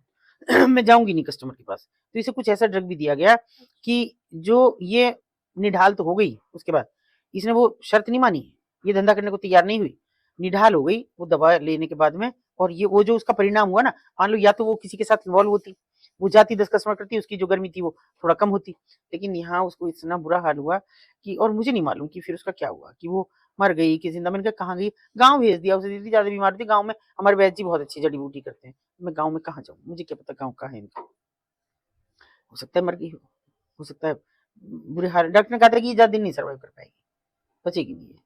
मतलब उनके लिए वो एक वस्तु है। उनको कैसे भी कमाने के लायक बनाना है, कैसे भी बने, कस्टमर को एंटरटेन करें बस वो। मतलब हाँ, कि जो सरकार ने एक रूल बनाया है, जो कानून बनाया है, उसकी वजह से उनकी हालत बचने की वजह बदतर होती चली बदतर है। होती चली जाती है, बदतर। क्योंकि अमल तो नहीं हो रहा ना। कौन से कानून पर अमल हो रहा? ऐसा कैसा? क्यों? सरकार के पास सारे संसाधन है, सब चीज है, उसको देह ताकत व्यापार है। बोल के देह उन्होंने व्यापार और गलत वो और गलत हो गया। कर एक दिया। तो देह व्यापार आप कह रहे हैं, तो व्यापार तो है ना, आपने तो मान लिया वो व्यापार है। क्यों आप लाइसेंस की बात करते हैं जब आपने देह व्यापार कह दिया? आप सेक्स वर्कर कह रहे हैं, यौन कर्मी कह रहे हैं। वर्कर कौन है? आप तो खुला कह रहे हैं कि भाई वो वर्कर है, तो उसको सारे हकूक दो, फिर उसके कार्ड भी बनाओ, उसके बच्चों के जो भी आपकी सुमंगला जो भी योजनाएं चल रही हैं, वो सारी योजनाएं दो उनको। जब वो वृद्ध हो जाती हैं तो उनको पेंशन दो। जो और मजदूरों को उनके कार्ड बनाए जाते हैं, उनको कुछ एक छोटी मोटी पेंशन दी जाती है, वो दो उनको। आप करना कुछ नहीं चाह रहे हैं, उन्होंने अपने वर्कर मान लिया, उनके काम को अपने व्यापार मान लिया लिख के बाकायदा। बीपीएल में के किसी अंदर उसमें भी नहीं आया वो। वो बीपीएल नहीं, वो किसी भी में भी नहीं है। ये तो सब फर्जी करके ये सब मतलब झूठ बोल बोल के कि नहीं नहीं ये तो एक वहां मोहल्ले में रहती है हमारे थी, इसने सब आधार कार्ड पैन कार्ड सब चीजें बनवाई। अब वो थोड़ा सचेत हो गई तो खुद भी बनवाने लगी। अब तो ऐसे भी आवाज लगा देती है कि दीदी बच्चा हुआ इसका रजिस्ट्रेशन करवा दो। सच बात तो ये है, इन 32 सालों में केवल 2 महिलाओं को मरते हुए मैंने देखा, और का तो मुझे भी नहीं पता लगा कब खत्म हो गई, कब मर गई, वो कहाँ चली गई। कहाँ चली गई। 3 को, या तो उसकी हत्या हो गई, या तो एक की हत्या हुई, या फिर 2 की मैंने डेथ देखी, जिनसे मेरा थोड़ी आत्मीयता ज्यादा थी, तो उनकी डेथ में मैं गई भी। बाकी तो पता ही नहीं मुझे कभी कौन कहाँ मरा। और ये किस एज तक रहती हैं? देखिए एज तो वहाँ कुछ है ही नहीं, 25 से 30 के बाद तो आप बताइए, आप जरूरत से ज्यादा किसी चीज का इस्तेमाल करेंगे वो कैसे रह जाएगा? ये तो इंसानी है, ये तो मशीन। ये कितने दिन सर्वाइव कर पाएगी? हर रोज 15 15 20 20 16 16 कस्टमर झेलना, कितने दिन सर्वाइव कर पाएगी? किसको क्या डिजीज है, किसी को क्या, कोई क्या कर रहा है अंदर जाके, कैसे उसको टीज कर रहा है, क्योंकि उनका उनका अल्टीमेट जो प्लेजर है वो उनकी चीखों में है। जितना वो चिल्लाएंगे उतना उनको आनंद आएगा। तो अंदर जाके कौन किसके साथ क्या कर रहा है, कैसे पता लगेगा? कैसे जिएंगी इतने दिन? बहुत कुछ नहीं रह जाता, और फिर आगे भी कोई रास्ता नहीं रह जाता। आगे ये क्या, तो ट्रैफिकर बन जाए। अपने गांव देहात से फंसा के लाने लगे लड़कियां, देखो मैंने तो बहुत पैसा कमा रखा, तुम्हें भी कमवाऊंगी, चलो घरेलू कामकाज में लगवा दूंगी। और झूठ से बोल के वहां से नेपाल से ज्यादातर लड़कियां इसी तरह से आती हैं। कि यहाँ की जो लड़कियां आई वो उनको फंसाती हैं कि देखो जी हमारे यहाँ तो मैंने पैसा कमाया को, अब तुम्हें भी कमवा दूंगी। आ जाती हैं लड़कियां। अब उनके पास कुछ रह नहीं जाता, ट्रैफिकर बनने के अलावा और उनके पास कोई रास्ता नहीं। अभी एक लेटेस्ट सीरीज आई है दिल्ली क्राइम, तो उसमें भी ह्यूमन ट्रैफिकिंग और हुमा कुरैशी का रोल भी इसी तरह का रहा है। तो उसने सच्चाई को किस लेवल तक उस सीरीज में दिखाया गया है। मैं कभी कभी क्या क्या कहूँ कि मैंने ये बात बहुत पहले कह दी थी इस सीरीज के आने से पहले कि आप गौर करना आप इसके बाद कि सिर्फ बेटी बचाओ बेटी पढ़ाओ ट्रकों के पीछे लिखा हुआ, ध्यान से देखिएगा, किसी बस पे नहीं है, किसी प्राइवेट गाड़ी। जब सरकार का नारा है ये, तो सरकार कंपलसरी करे कि तुम भी लिखो, तुम भी लिखो, तुम भी लिखो।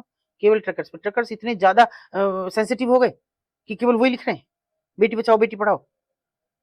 ये कैसी, और लोगों ने मुझे ट्रोल किया इस पे इंस्टा पे कि आपको कैसे पता ट्रक ड्राइवर को आप ऐसे कह रही हैं। अभी तो देखिए, फिर आप सीरीज आ गई, आपने देखा ही होगा कैसे ट्रक में ले जा रहे हैं, ट्रक में जा रहे हैं। ये तो सबसे मुफीद साधन है, पीछे सामान भरो, आगे लड़के बिठा दो। कहां तक उतारोगे सामान? आगे अपने पीछे फट्टा लगा, पीछे लड़कियां बैठी हैं, आगे अपने सब्जी भर रखी है, करवा लो खाली। किससे करवाओगे? तो क्यों और ये ऐसे हो गया जैसे ये नर्सिंग होम्स के बाहर लिखा रहता है यहाँ लिंग परीक्षण नहीं होता। पेन पेंसिल का अंतर है बस। गणेश जी उठा लो, बेटा हो गया। लक्ष्मी जी उठा ली तो बेटी होगी। पेन उठा लिया तो बेटा हो गया, पेंसिल उठा ली तो बेटी होगी। बोलना कहाँ है? आप बात करते करते अब उठा लीजिए पेन तो हो गए लड़का है जी।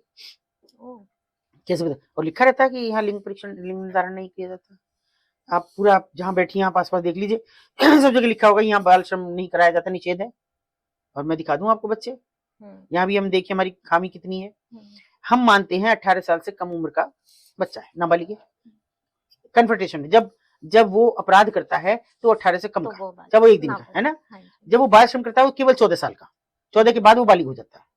14 साल एक दिन का भी है ना तो आप उसे छू भी नहीं सकते, बाल श्रमिक मान के उसे निकाल भी नहीं सकते।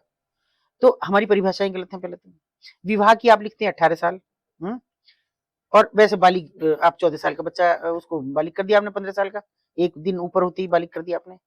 क्या माना जाए इसको? तो ये जो सारी खामियां है ना, ये सिस्टम में अगर ये दूर नहीं की गई या समाज के लोग खड़े होकर इन बातों को नहीं करेंगे तो ये इतना ही बढ़ता चला जाएगा। कोड की तरह से है इस समय। वही बात सेम, ट्रक पे किसी को नाराजगी होती है तो हो, मैं सबको नहीं कह रही, हर जगह अपवाद होते हैं। लॉन्ग रूट का अगर कोई ट्रक है, और इसे मैं आज भी आपसे बीच में बात काट के कह रही हूँ कि एक बच्ची जो गायब हुई है, मुझे उसका दुख है कि मैं उसको नहीं कह पा रही।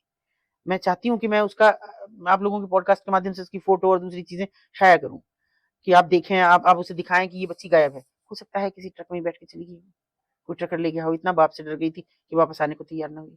दिन रात बेटे दोनों, बाप रोता है, माँ है नहीं कि कहाँ से लाए उस बेटी को। तो ये तो ऐसे संसाधन है कि आपको क्या करना, बच्चे को उठाया आपने, ले गए दूर तक, 2 थप्पड़ मारे रास्ते में, किसी से कहा ना कि मेरा बाप नहीं है, फिर देखना तू यही मारूंगा। क्या करेगा बच्चा नन्हा सा? नहीं लग रहा मुझे पता है ऐसी चीजों का कि कैसे होगा। ये तब हो सकता है जब हर आदमी अपनी जिम्मेदारी ये मान के चले। मैं कह रही हूँ ज्यादा मत करो, अपने इर्द गिर्द के किसी एक बच्चे को बचाने की कोशिश करो। और थोड़ा हो रहा है ये पॉडकास्ट के जरिए, इतना तो हो रहा है कि जैसे अभी हमने जो 6 लड़कियों को यहाँ से रेस्क्यू किया, मैंने कुछ नहीं किया उसमें। तो मैम मसाज पार्लर्स जो हैं उनका सच यही है कि वो क्यों ऐसा हो रहा है? क्या मसाज पार्लर अगर खोल रहे हो तो अपने बूते पे खोलो ना, मसाज करने लोग आएंगे तो करवाओ, नहीं तो बंद कर दो उसको। क्या मसाज पार्लर की आड़ में केवल आप सेक्स कराना चाहते हैं लोगों को? मैं एक होटल का नाम लेती हूँ, लोगों को एतराज है क्यों ले रही है उसका नाम? कितने पे अभी आप देखिए अखबार उठा उठा के हर दूसरे तीसरे दिन एक ना एक मसाज पार्लर पे रेड हो रही। अब इसके पीछे क्या कारण है मुझे नहीं पता, लेकिन लोग मुझे ये भी कहते हैं कि भाई उन लोगों से तो आप बच जाती थी क्योंकि बहुत आत्मीयता है आपके और उनके बीच में, ये बड़े लोग हैं इनसे नहीं बचेंगी। अब मैंने कहा बचना किसे? तो 62 साल के हो गए, हमको बचना कब है? हम तो चाहते हैं कि आपकी सच्चाई आपके मुंह पे मार के और चले जाए दुनिया से, बस। इससे ज्यादा कुछ है नहीं अब, क्योंकि अभी लगने लगा है, कभी मैं हारी नहीं। ये देखो आपके सामने बैठी, मैं थकी नहीं कभी। ये लोग मुझे कभी ये कह दें कि भाई थकती तो है नहीं, हमें भी थका के रख देती है ना। मैं थकी नहीं थी, मानसिक तौर पे अब थक रही हूँ। कब तक? लगातार बढ़ रहा है। जब बच्चियों को देखती हूँ, जब इस हालत में देखती हूँ, ऐसी ऐसी लड़कियों को देखती हूँ कि अभी किसी बच्ची के बारे में मुझे पता लगा है कि मतलब बहुत बुरा पता लगा है कि कुछ चीजें उसके साथ बुरी हुई हैं और मेरे बहुत नजदीकी है, मैं कुछ नहीं कर सकती क्योंकि मुझे उसे लानत भेजने को भी मन करता है। जो अपनी करनी है उसको भोग रहे हो, उसको बच्चे नहीं हो सकते। तो अब बताइए, मैं मतलब हम केवल उनको कह रहे हैं वो खराब औरतें, वो रेड लाइट एरिया है, वो वेश्यालय हैं, वो कोठे हैं।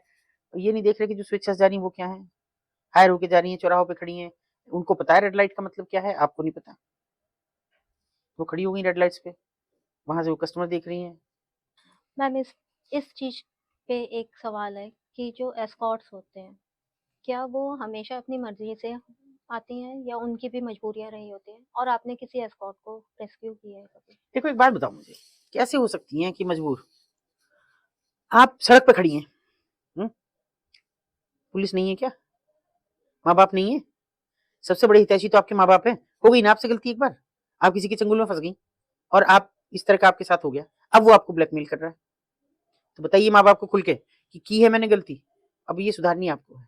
पर माँ बाप, अब आपने जो जिस केस की वजह से आपने ये सब शुरू किया, हाँ तो उसके पेरेंट्स ने भी तो उसे एक्सेप्ट नहीं किया देखिए, था। अगर 45 साल पुरानी बात हम आज करें, बहुत अंतर है। पर अभी भी लोगों की मेंटेलिटी तो वैसी ही है। तो बचपन से क्यों नहीं सिखाते? क्यों नहीं सिखाते? ये क्यों नहीं सिखाते आप? ये कैसा है समाज?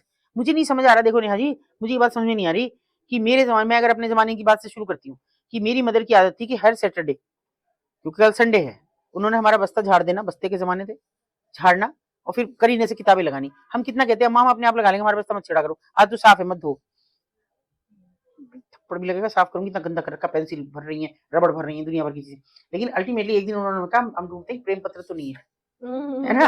है ना? आज आपकी हिम्मत ये नहीं कि 18 साल के बाद हम बालिग हुए, अब हमारी प्राइवेसी है, अब हमारे कमरे में नहीं आएंगे, बिना नॉक किए नहीं छोटे आएंगे। बच्चे ही करने लगे, कम एज के ना ही भाई, मैं बच्चे, तो नहीं बर्दाश्त कर 18 सकती से है। कम एज के बच्चों का भी ये हाल है। जिसे जिसे चैलेंज करना हो मुझे, वो मेरे चैलेंज करे। मेरी शादीशुदा बेटियां आज भी आई हुई हैं घर में, मतलब मेरी बहुत सारी बेटियां, बहुत सारी जी। आई हुई हैं। कल उठा के सबके बिस्तर मैंने बड़े बेडरूम में लगाए, सारे यहाँ सो। सारे अलग अलग कमरों में क्यों सो रही है? तो तुम अपने घरों में ही सोती हो, बहुत यहाँ सारी सो, सारी रात बातें करो। मम्मी तुम्हारी नींद खराब होने दो मेरी, पर यहीं रहोगे तुम बात नहीं कर रहे, हम रिश्तों में बात नहीं कर रहे, हम माता पिता नहीं बन रहे, बहन भाई नहीं बन रहे, हम कुछ नहीं बन रहे, अलग दोस्त भी नहीं बन रहे। बनिए बच्चे का दोस्त, ताकि जब उससे गलती हो जाए वो आपसे आके कहे सबसे पहले कि ये गलती होगी मम्मी मेरे से। हो सकता है अभी हमारे बाप का रुतबा अभी वही बना रहता है, लेकिन माँ का तो है। माँ तो आपको आपकी गलती के लिए 2 थप्पड़ मारेगी ज्यादा से ज्यादा, फिर सीने से भी लगाएगी, हर रास्ता ढूंढेगी आपको बचाने का। क्यों नहीं आप कहते? क्यों नहीं आप आगे बढ़ के कहते ये कर? या फिर मैं माँ बाप से पूछती हूँ, आपने ये रिश्ता ऐसा क्यों नहीं बनाया? क्या वो पैदाइशी ऐसे हुए थे जैसे आज हो रहे हैं उश्रृंखल? आजाद नहीं है ये, मैं इसे उश्रृंखल मानती हूँ, जिन्होंने आजादी की भी सीमा पार कर दी, बाल भर की पार करके आज वो चले गए आपसे दूर। तो आपको क्यों नहीं लगता कि हमें उसे, काश हमने सीने से लगाया होता? आपने तो बचपन में ही छोड़ दिया। मैं तो नया ट्रेंड देख रही हूँ कि वो नैनी के साथ सोएगा बच्चा, या वो पालना डल रहा है वहां पे सोएगा। गजब बात है भाई, हम तो इतने बड़े बड़े को भी कस के हक करके सुला लेते हैं। ये कैसी बात हो गई भाई कि तुमने जब प्यार ही नहीं रखा, और माँ के सीने से उपजता प्यार। तो आप खुद भी देखें, आप बेटी की माँ है, हर बात में आपकी आंख में आंसू आए सिर्फ इसलिए कि आप बेटियों की माँ है ना? तो क्यों नहीं, आपको अपनी बेटियों से प्यार है? जब आपको अपनी बेटियों से प्यार है तो क्यों नहीं उनको हक कर रहे?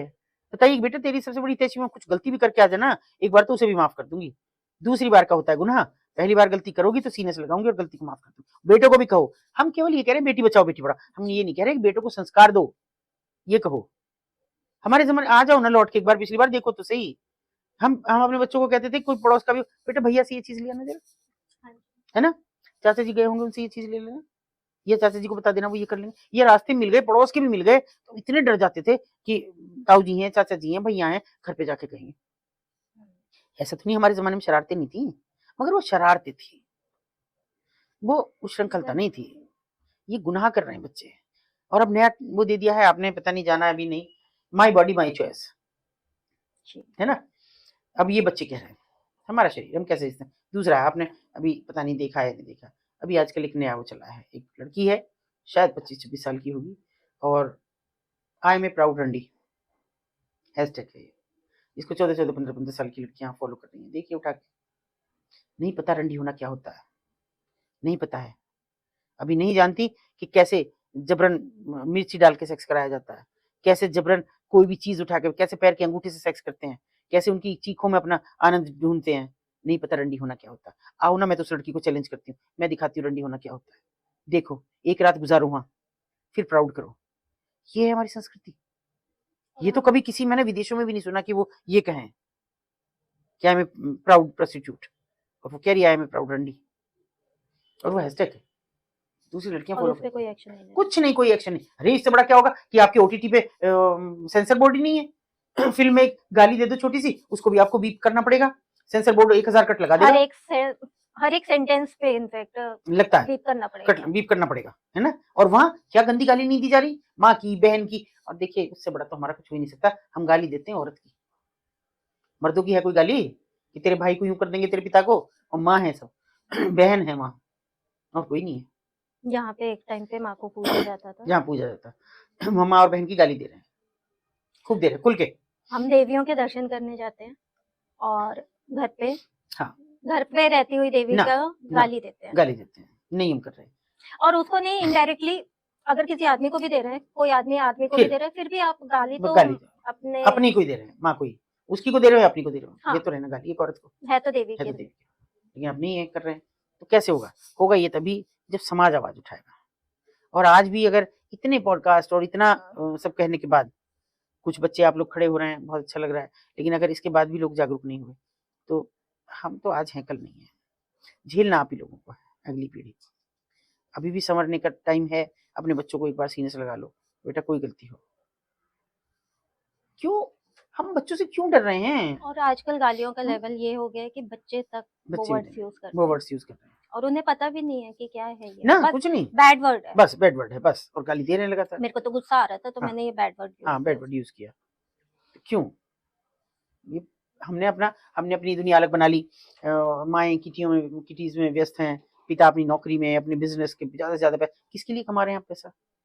सही है, किसके जिनके लिए कमा रहे हैं उनको क्या फ्यूचर दे रहे हैं? उनको क्या फ्यूचर आप दे रहे हैं? उन बेटियों को क्या फ्यूचर दे रहे हैं? उन बेटों को क्या फ्यूचर दे रहे हैं? और आपका खुद का फ्यूचर क्या है? कि मैंने मरते हुए देखा है, सड़ते हुए देखा है माता पिता को। आज की तारीख में अकेले मैं एक शहर की बात करूं तो 17 वृद्धाश्रम हैं, और एक भी, मैं खुल के कह रही हूँ, एक भी मुस्लिम वृद्धाश्रम नहीं है, एक भी क्रिश्चियन वृद्धाश्रम नहीं है। बहुत सनातनी होने का ढोंग करते हैं ना आप सब, ऐसे सनातनी हैं आप कि आप दिन रात अयोध्या बना रहे हैं, दिन रात वृंदावन जा रहे हैं, मगर माता पिता आपके सड़ रहे हैं अकेले वृद्धाश्रम में तनहा। वृद्धाश्रम में कितनी भी सुविधाएं मिले, वो बच्चों के घर नहीं होता उनका। वो उनकी अगर हालात आप देखें तो ये संस्कार आप दे रहे हैं, ये सनातनी होने की बात कर रहे हैं। अरे अपना तो भविष्य सुधार लो, बच्चों का छोड़ दो। बच्चों का तो जो होगा तुम्हारा ही भविष्य नहीं सुधर रहा। हम कहते हैं हमारे भविष्य हैं ये बच्चे, और आज की पीढ़ी सोच रही है पैसा है हमारा भविष्य। एक टाइम ऐसा आएगा जब हाथ पैर थक जाएंगे तो पैसा काम नहीं आना। ये बच्चे आते थे, आज वो बच्चे आपसे दूर हैं, विदेश चले गए, लोगों से कह देते हैं भाई तुम फूंक दो हम पैसा दे देंगे, हमारे पास नहीं है टाइम। और आप खुश होते, मेरा बेटा तो विदेश में है। आप यकीन मानो मैं खुले मंच से कह रही हूँ, ये मेरे सामने गवाह बैठी है, मैं अब यहाँ बैठ के कहूँ बेटा मेरी तबीयत ठीक नहीं है, शायद शाम की फ्लाइट पकड़ के मेरा बेटा घर होगा। बस बेटा नहीं आ सकेगा तो मेरी बहू आएगी, क्योंकि मैंने उन्हें अपना समय दिया, अपना 100% दिया। जब मुझे उन्हें सीने से लगाना सीने से लगाया, जब मुझे उनको डांटना डांटा, फटकारा पिटाई करी। रात सारी बहनें कह रही कि कितना मारा मम्मी तुमने हमें।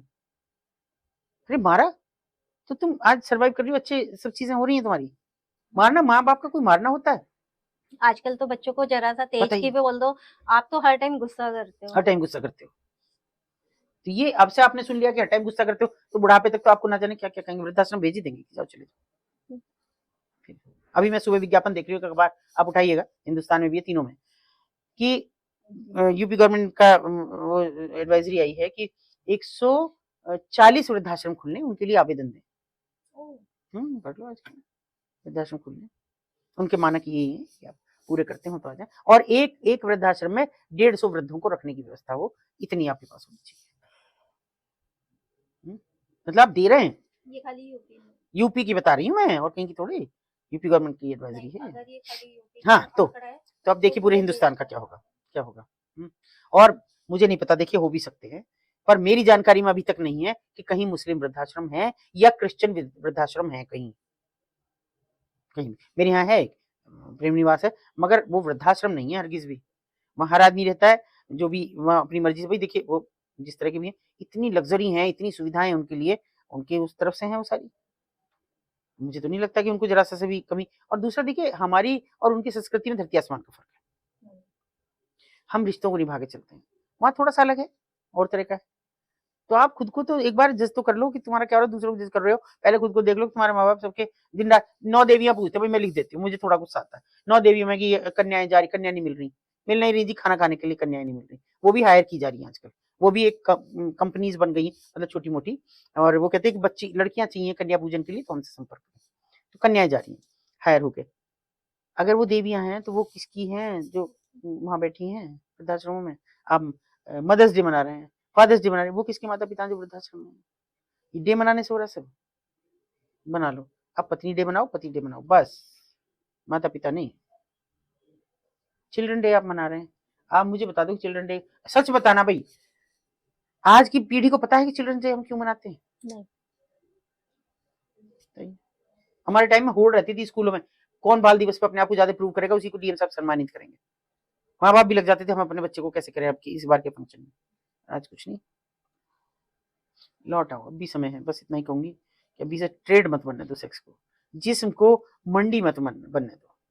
मैम जैसे सेक्स ट्रेड है, ठीक है, आजकल एक चीज जो बहुत चल रही है हनी ट्रैप्स, ठीक है, तो उसमें जो लेडीज लोगों को, बॉयज को, जेंट्स को फंसाते हैं, ठीक है, बट क्या वो खुद भी किसी ट्रैप में फंसे हुए होती हैं? तो उसमें देखिए, आपने पूछा कि भाई ये सारी चीजें हैं, इसके अलावा और हनी ट्रैप जैसी चीज क्या? हनी ट्रैप की भी दो विधाएं। एक तो ये कि जब किसी बड़े आदमी को फंसाना हो, तो इस तरह की लड़कियां तैयार की जा रही हैं, इस तरह की महिलाएं तैयार की जा रही हैं जो उन्हें प्यार के जाल में फंसाएं, और उसके बाद पैसा या अपनी मनमर्जी कैसे उनके साथ आगे। जैसे अभी पिछले दिनों आपने पढ़ा भी होगा कि टिकट मांगने के लिए उसको फंसाया गया, किसी बड़े आदमी को, कि उसकी पैठ थी थोड़ी सरकार में कि मुझको टिकट चाहिए इस बार, तो उसको पहले हनी ट्रैप में फंसाया गया, पूरा उसे प्यार में ऐसा कर दिया, और 60 साल का आदमी, उसे कुछ नहीं दिख रहा था, घर परिवार सब, और टिकट मिला नहीं, टिकट हुआ नहीं, तो उसके बाद वो सब चीजें वायरल हुई, बहुत बुरी तरह से वायरल हुई, और उस आदमी ने आत्महत्या की। ये हनी ट्रैप है। लेकिन हनी ट्रैप का एक दूसरा भी है, ये बड़ा कांड है जिस पे चर्चा करने में कोई, मैं समझती हूँ, परहेज भी नहीं है। अंकिता भंडारी कांड हुआ हमारी पवित्र भूमि में, ऋषिकेश में। एक एपिसोड था, उसमें वो एक बहुत ही मामूली घर की पहाड़ी लड़की, और वहां बेचारी वो रिसेप्शनिस्ट थी, थोड़ी सी उम्र की, 19-20 साल की, और बहुत बेहद प्यारी सी बच्ची। उसको मतलब जो ऑनर था वो तो था ही बड़ा आदमी, उसके रिश्तेदार बड़े आदमी थे, कैसे उसको फंसाया गया। ये हनी ट्रैप केवल लड़कों के साथ नहीं होता, लड़कियों के साथ भी होता है। कैसे उस लड़की को यूज किया गया, कैसे उसके साथ, कैसे उसको रेप किया गया, कैसे उसकी सब, मतलब ये एक बड़ी दास्तान है जो पूरे, मैं समझती हिंदुस्तान से बाहर तक भी गई, और फिर उसकी हत्या कर दी गई, ले जाके दूर की हत्या कर दी गई। और उसमें चूंकि बड़े लोग थे, उन बड़े लोग, जैसे जैसे जांच होने लगी, जैसे तैसे बातें खुलने लगी, उससे पहले की जांच में आंच जाए, उससे पहले रिसोर्ट ही फूंक दिया गया, सब डॉक्यूमेंट्स खत्म, आग लग गई थी रिसोर्ट में। हालांकि वो दोबारा से फिर उठ रहा है, फिर उस पर बातें चल रही हैं, पर जब सबूत ही नहीं रहे, और कानून तो देखिए पट्टी हटने के बाद भी अंधा ही है, कानून तो सबूतों पर करता है जो भी बात करता है। तो हनी ट्रैप एक ऐसी चीज बन गई कि कोई ऐसे नहीं मानेगा तो ऐसे मानो। और मैं कहती हूँ कि हनी ट्रैप है ही क्यों, वो फंसने वाले क्यों फंसते हैं? एक आदमी 50 साल का है, उसको समझ नहीं आ रही, बाल बच्चेदार है, उसको समझ नहीं आ रही कि अभी इतना बड़ा कांड हुआ है, जो हाईवे कांड हुआ है, दिल्ली मुंबई हाईवे कांड हुआ है, एक मतलब सिवा चप्पल के उस औरत के शरीर पे कुछ नहीं है, और गाड़ी से उतरती है वो इसी हालत में, और ये नहीं उन्होंने देखा कि यहाँ एक कैमरा भी लगा हुआ है। अब हाईवे पे बहुत जगह कैमरेज हैं, वहां उतरती है, वहां से वो मंत्री जी उतरते हैं सफेद कपड़ों में, वो एमपी एमएलए कुछ हैं, और देखिए खुले में, यहाँ पे ठीक से नहीं हो रहा तो चलो वहां चलिए। अब बताइए, वो पूरी वीडियो इस कदर वायरल हुई, इस कदर वायरल कि मतलब शर्मसार हो गए, क्योंकि हर बच्चे के उस पर भी आ रही थी। उसके बाद दूसरी होती है, एक और सज्जन है, वो एक इतना सा उन्होंने वो अंडरवियर पहन रखा है, और उनके साथ 8-10 लड़कियां हैं जो शराब पी रही हैं, और वो शायद रशियन है या उस तरह की, और वो क्या गाना, कौन सा गाना चल रहा है मुझे गाना भी याद शायद नहीं है, वो कोई अमिताभ का गाना है, उसको गा गा के, और वो पी रही है, वो उनके अंडरवियर पे फेंक रही है शराब, और एक इतनी अश्लीलता हो रही है, और वो एमपी है, एमएलए। तो बताइए कौन सी, मतलब ये, अगर आप क्या, तुम तो ये कह रहे हो आबेल मुझे मार, आप तो हनी ट्रैप में खुद ही फंस रहे हो। आपकी वीडियो किसी ने तो वायरल की होंगी, वो चाहे वो उनकी हो, उन सज्जन की जो वो हाईवे कांड वाले, चाहे इन सज्जन की हो, कहीं से तो हुई है। तो ये हनी ट्रैप जो है ना, ये दोनों तरफा, एक तो वो कि एक लड़की एक बार किसी के प्यार में फंस गई, और वहां से उसके साथ में उसने वीडियो बना ली, अब उन वीडियो के आधार पर चलो उसके पास भी जा, उसके पास भी जा, आखिर तक जाएगी, मरने की हद तक जाएगी। और इसके बहुत सी चीजें में ऐसे भी कहते हैं लोग। किसी ने मुझे कहा कि ये जो जब से क्राइम पेट्रोल और सावधान इंडिया और ये क्राइम अलर्ट और ये सब चले, उसके बाद अपराध बढ़ा। क्या बात कह रहे हो? समाज का आईना होती है फिल्में, सीरीज, या मैं ये नहीं कहती कि ओटीटी पे खराब सीरीज बन रही, लेकिन बहुत अच्छी बन रही, मगर अश्लीलता के बिना भी बन सकती है। जब आप ये दिखा रहे हैं, मैं क्या कहूँ कि अगर आप ये दिखा रहे हैं किसी के बीच कुछ रिश्ता होने जा रहा है, हमारे जमाने में होता था 2 फूल टकरा दिए बस। क्यों नहीं आप प्रतीकात्मक कर सकते कोई चीज, क्यों खुला दिखाते हैं? इतना तो कर लो। और ये हनी ट्रैप का तो मामला ही ऐसा है, आप खुद कह रहे हैं कि आ जाओ जी और हमें फंसाओ और फिर बर्बाद कर दो। ये उन्होंने खुद जाएंगे। अब आप सड़क पे आ रहे हैं, गाड़ियां भी आ जा रही थी उस समय भी, हालांकि वो बहुत देर रात का है, मगर हाईवे तो सारी रात चलता है, वो भी जा रही हैं रास्ते। एक और नया जो शायद आपको पता नहीं, ये कभी मुंबई की थी, हालांकि वो थोड़ा सा उसका जिक्र उसमें भी किया गया। ये इसकी कौन सी फिल्म थी आमिर खान की, डांसिंग कार, है ना। अभी तो आप हाईवे पे चले जाओ शाम के टाइम। मैंने जब आपका वो गया था मेरे पास, तो मैंने कहा था भाई 2:30 नहीं, जल्दी कर लो। आप शाम को हाईवे पे जाओ, आप, हमको तो जाना ही हाईवे पे है, गाड़ियां लाइन से लग रही हैं। सोच के आप देखिए कि क्यों, अब पुलिस भी जा रही है। आप ऐसे तो किसी को भी फटकार दोगे, डंडा फटकार दोगे, ऐसे आप इन हाईवेज पे क्यों नजर लगा रहे? और अगर आपको ऐसा ही करना है, आपको सेक्सी करना है, तो घर चले जाओ, घर में जगह नहीं तो होटल में चले जाओ, कहीं तो गाड़ी ले रहे हो तो कुछ तो पैसे होंगे तुम्हारे पास। इतना सार्वजनिक क्यों ये अपनी इस प्राइवेट मूवमेंट्स को कर रहे हो? क्या ऐसा कभी नहीं था कि ये तो सदा सर्वदा सार्वभौम सत्य है, यूनिवर्सल ट्रूथ है कि सेक्स है तो बच्चे हैं, सब चीजें हैं, सबको पता है, पर क्या उसे इतना सार्वजनिक करना बहुत जरूरी है कि हर आदमी उसे आप एंटरटेन की दृष्टि से? और एक कार्रवाई नहीं हुई इन दोनों पे, मैं तो दोनों को देखी, दोनों विधायकों को इतनी सी भी नहीं हुई कि पल्ला भी झाड़ाओ कि हमारे नहीं है। तो क्या है हनी ट्रैप? कुछ भी हनी ट्रैप नहीं है, ये तो खुद ही तो पता मतलब अगर एक तरह से सार करें इस चीज का, तो जो उन बदनाम गलियों में होता था, वो आज वो सरेआम हर घर में होता हर घर में हो रहा है, सरेआम हो रहा है। घर में हो वो भी सीमित है, मगर आप सड़क पे, हाईवेज पे, होटल्स में, कौन सी जगह ऐसा देखिए? अगर होटल हाईवे पे हो गया उससे हो गया चलो, लेकिन अगर आप होटल में आपकी वीडियो वायरल हो रही है, कोई तो है जो आपको ट्रिप कर रहा है, कहीं से तो आई वो वीडियो। और अभी उसका नया सुना पार्ट 2 है ना, ये भी चल रहा है ओके। तो बताइए कोई तो कर रहा है, तो आप तो खुद ही फंस रहे हैं ना उस ट्रैप में। और वो जो कर रहा है उसने एक भी लड़की की फोटो नहीं है, एक भी लड़की का चेहरा तो छोड़ो, शरीर भी नहीं है, खाली उनके हाथ दिखते हैं गिलास देते हुए, गिलास फेंकते हुए। ये हनी ट्रैप है। कैसे वो अपने परिवार को मुंह दिखा रहे होंगे? मैम आजकल एक चीज और चल रही है कि चेहरा किसी का और शरीर किसी का, तो इसको हम अगर समझे तो एक तरह से साइबर ट्रैप मान सकते हैं। बिल्कुल बिल्कुल, ये बहुत इस पे कैसे वर्क करते हैं? देखिए, एक तो ये बच्चों को ये समझना होगा, खास तौर पे लड़कियों को, कि आप अपनी प्रोफाइल पिक्चर्स को थोड़ा सा देख के चलें कि, और किसी के साथ भी ऐसे शेयर ना करें कि वो उसको मिसयूज कर सके। मैं आपको एक छोटी सी घटना बताती हूँ कि एक बच्ची मेरे पास आती है, मैं उसको जानती नहीं थी, और पता नहीं कैसे आ रही भी क्या है, लेकिन आ गई और आके उसने मुझे जो फोटो दिखाया मेरे होश उड़ गए। बोली बस मैं ये जानना चाहती हूँ क्या ये मेरी फोटोज है? मैंने कहा बेटा चेहरा तो तुम्हारा, एक बॉडी मेरी है।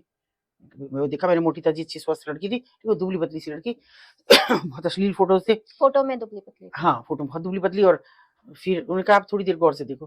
मैं देखा कि मैंने कहा नहीं तुम्हारी तो है ही नहीं है। तो बोली मैं क्या करूँ, मेरे जो मंगेतर है उसको भेज दी गई है ये, और वो दुबई में है इस समय, और वो मुझसे शादी करने को मना कर रहा है। मैंने कहा वो कर रहा है उसे छोड़ दो, जो आज तुमके प्रति सस्पिशियस हो गया वो जीवन भर रहेगा, उसको तो छोड़ दो, लेकिन ये किसने कराई ये बताओ। अब मैं आपको बताती हूँ कैसे। उसने कहा मैं कैसे पता करूँ? मैंने कहा मुझे बताओ तुम्हारे पास किस नंबर से आया? उसने कहा ये मेरी बहन का नंबर है। मैंने कहा ठीक है। बहन को फोन मिला, उसने मिलाया, उसने पूछा आपकी मेरा ये मेरा फोटो ये कहाँ से आया तेरे पास? बोली मुझे तो तेरे जीजा जी ने दिया। हाँ, तो चल जीजा जी से पूछ। अब उन्होंने से पूछी कि कहाँ से आया ये भाईजान मेरा फोटो आपके पास? बोले मेरे एक दोस्त ने दिया। उसने कहा तो दोस्त का नंबर दे दो मुझे भाईजान।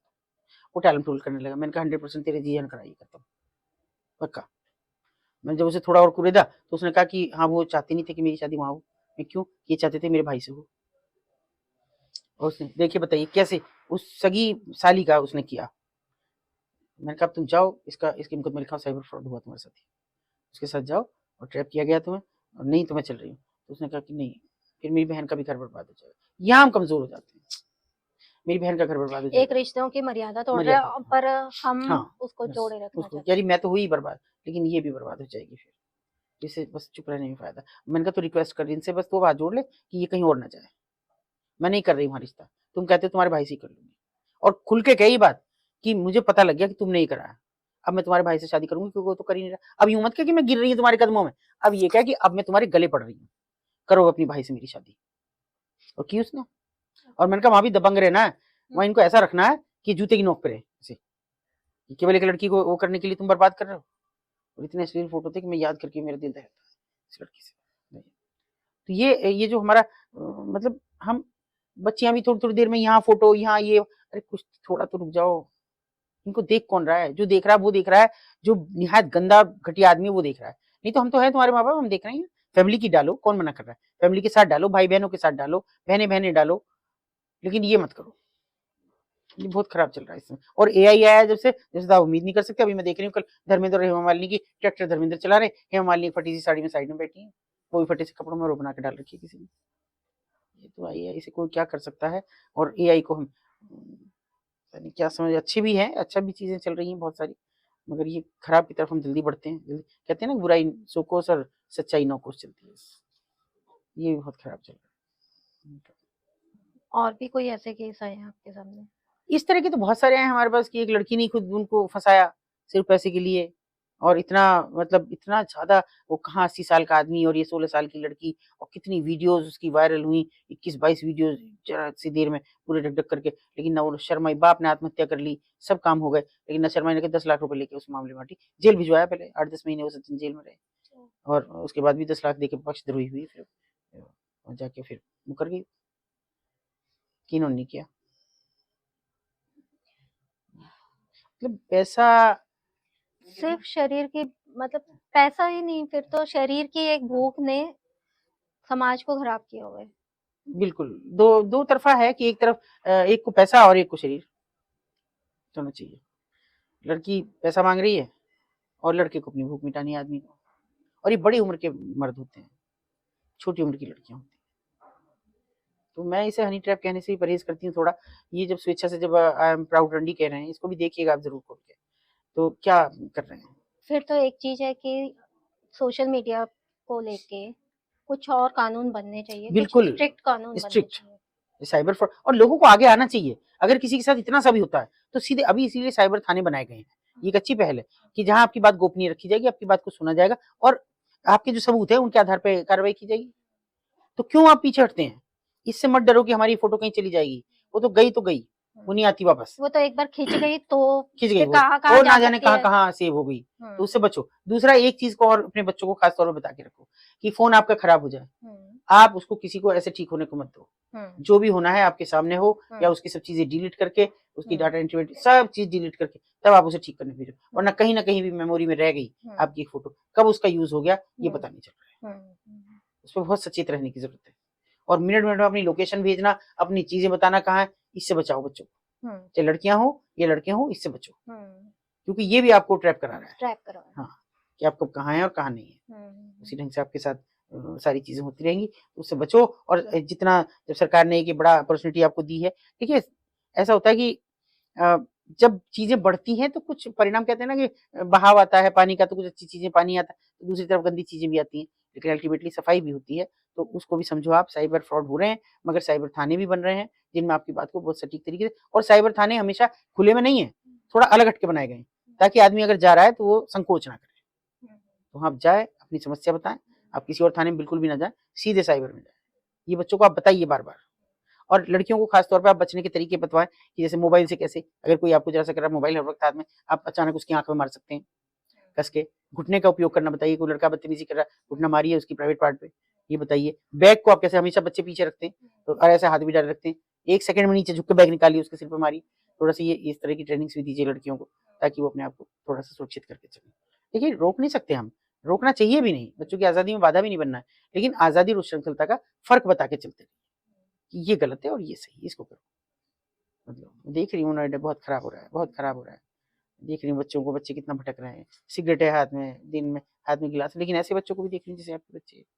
और भी पॉडकास्टर्स के देख रही हूँ मैं, जिनकी डिजिटल मार्केटिंग चल रही है, बहुत सारे बहुत ही जेन्युइन बच्चे काम कर रहे हैं, इनका चेहरा बता देता है बच्चे का कि ये किस रास्ते पे चल रहा है। तो इसलिए रोकने की जरूरत नहीं है, अपने बच्चों को आगे बढ़ने दीजिए, खुले आकाश में उड़ने दीजिए, बस जरा सा लगाम कस के रखिए, थोड़ी सी, और कुछ जरूरत नहीं करिए। मैम जिगोलोस क्या होता है? और ये मेल प्रोस्टिट्यूट हैं जो स्वेच्छा से करते हैं पहले, और कुछ बड़ी उम्र की महिलाएं हैं जिनको सेटिस्फेक्शन नहीं है, हस्बैंड बिजनेस में व्यस्त हैं या कहीं काम में व्यस्त हैं या कई बरस के लिए बाहर हैं, तो वो इस तरह से अपना एक सेटिस्फेक्शन ढूंढ रही हैं कि जवान लड़के हैं उनको, क्योंकि वो पैसे वाले लोग हैं और रुतबे वाले लोग हैं, तो उनको अपनी इज्जत का भी खतरा है। तो ऐसे में वो कैसे मीडिएटर वाले लोगों के साथ मिलके उन लड़कों को बुलाते हैं, लेकिन उन लड़कों का जो शोषण होता है वो वहाँ होता है। उन लड़कों का शोषण, मैं ये कह नहीं, उन औरतों का नहीं होता। उन लड़कों का शोषण होता है कि वो एक के बाद एक सहेलियां भी उनकी उसमें ग्रुप में शामिल होती हैं, उनको भी सेटिस्फाई करना पड़ता है। एक रात में 3-4 को, ये मर्द की हैसियत नहीं, ये औरत की हैसियत है कि वो एक रात में 10-15 आदमियों को झेल पाए, लेकिन एक मर्द की हैसियत नहीं है कि वो 1-2 से ज़्यादा किसी को सेटिस्फाई कर सके। तो उसके लिए फिर वो गोलियाँ और वो वियाग्रा और ये सब चीज़ों का फिर वो उपयोग कर रहे हैं और उससे बिल्कुल अपनी बॉडी डैमेज कर रहे हैं एकदम।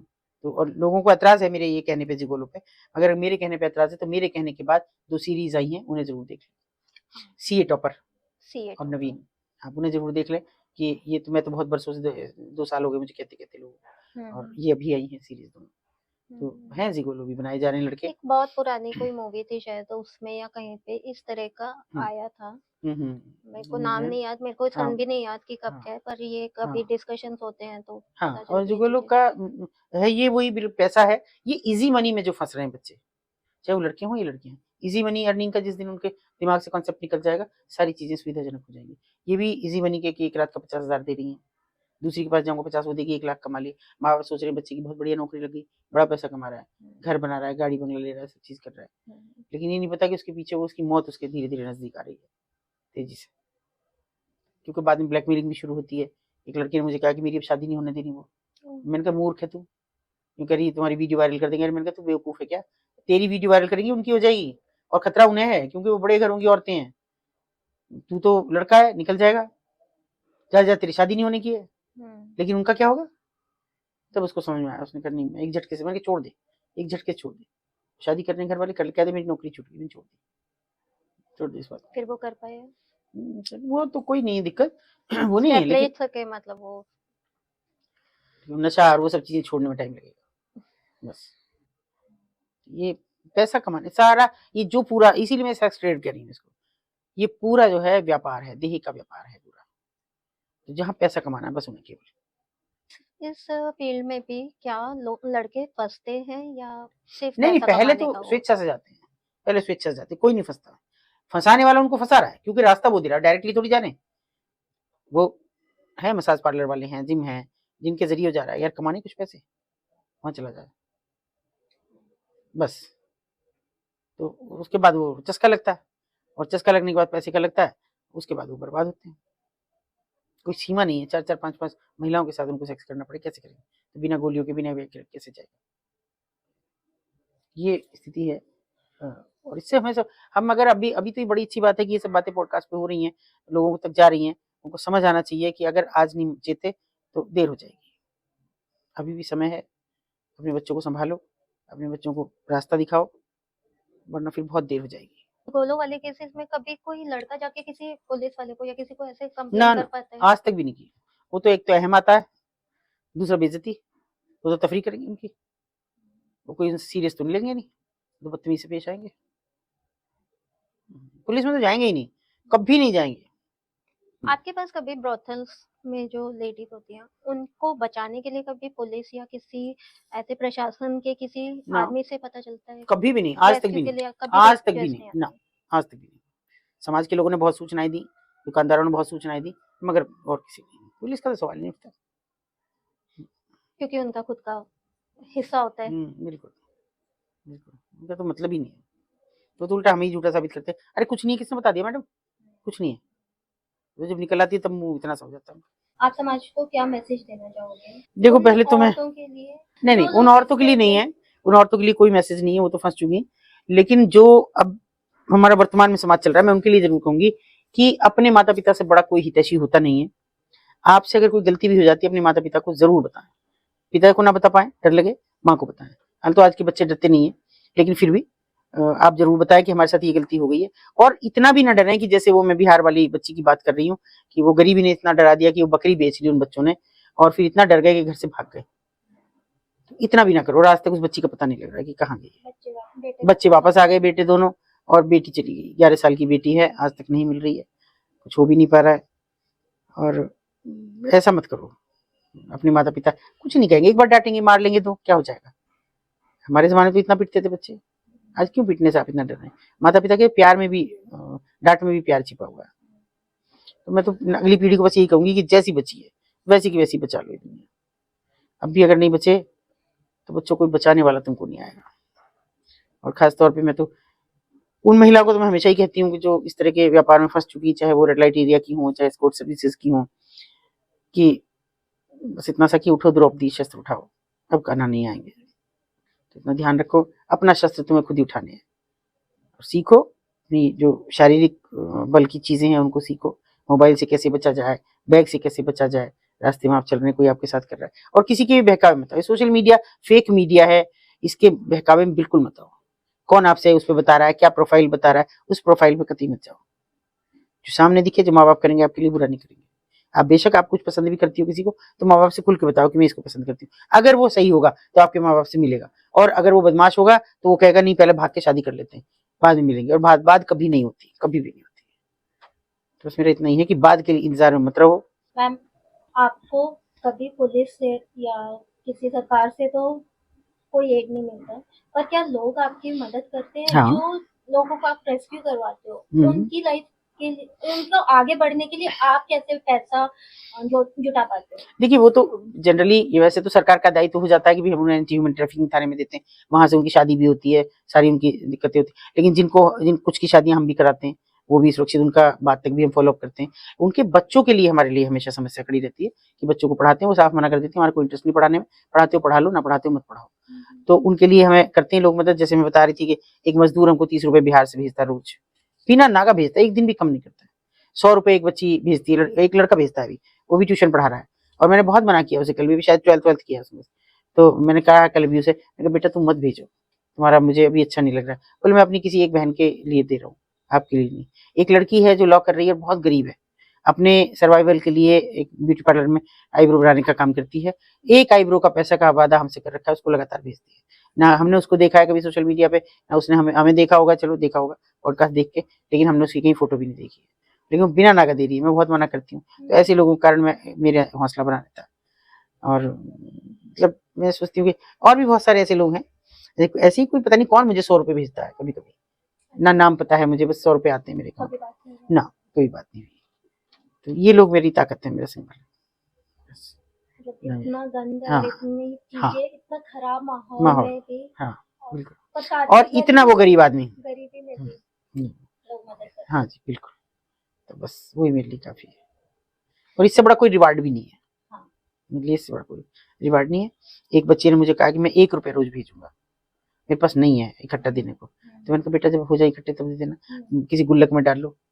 सोचा उसने, नहीं नहीं ऐसे नहीं, फिर मैं खर्च कर लूंगा। मैंने कहा अगर तुम्हारी अंदर आत्मिक शक्ति है तुम नहीं करोगे, किसी बहन को देना है तो अब वो 30 रुपए रोज भेजता है, फिर 30 रुपए महीना भेजता है मुझे महीने में। कह रहा मैं रोज 1 रुपया गुल्लक में डालता हूँ, वो 30 रुपए आपको भेजता हूँ बैंक में जाकर। फिर तो ये मेरा हौसला भी बढ़ाते हैं और मुझे गर्व से जीने का मौका भी देते हैं।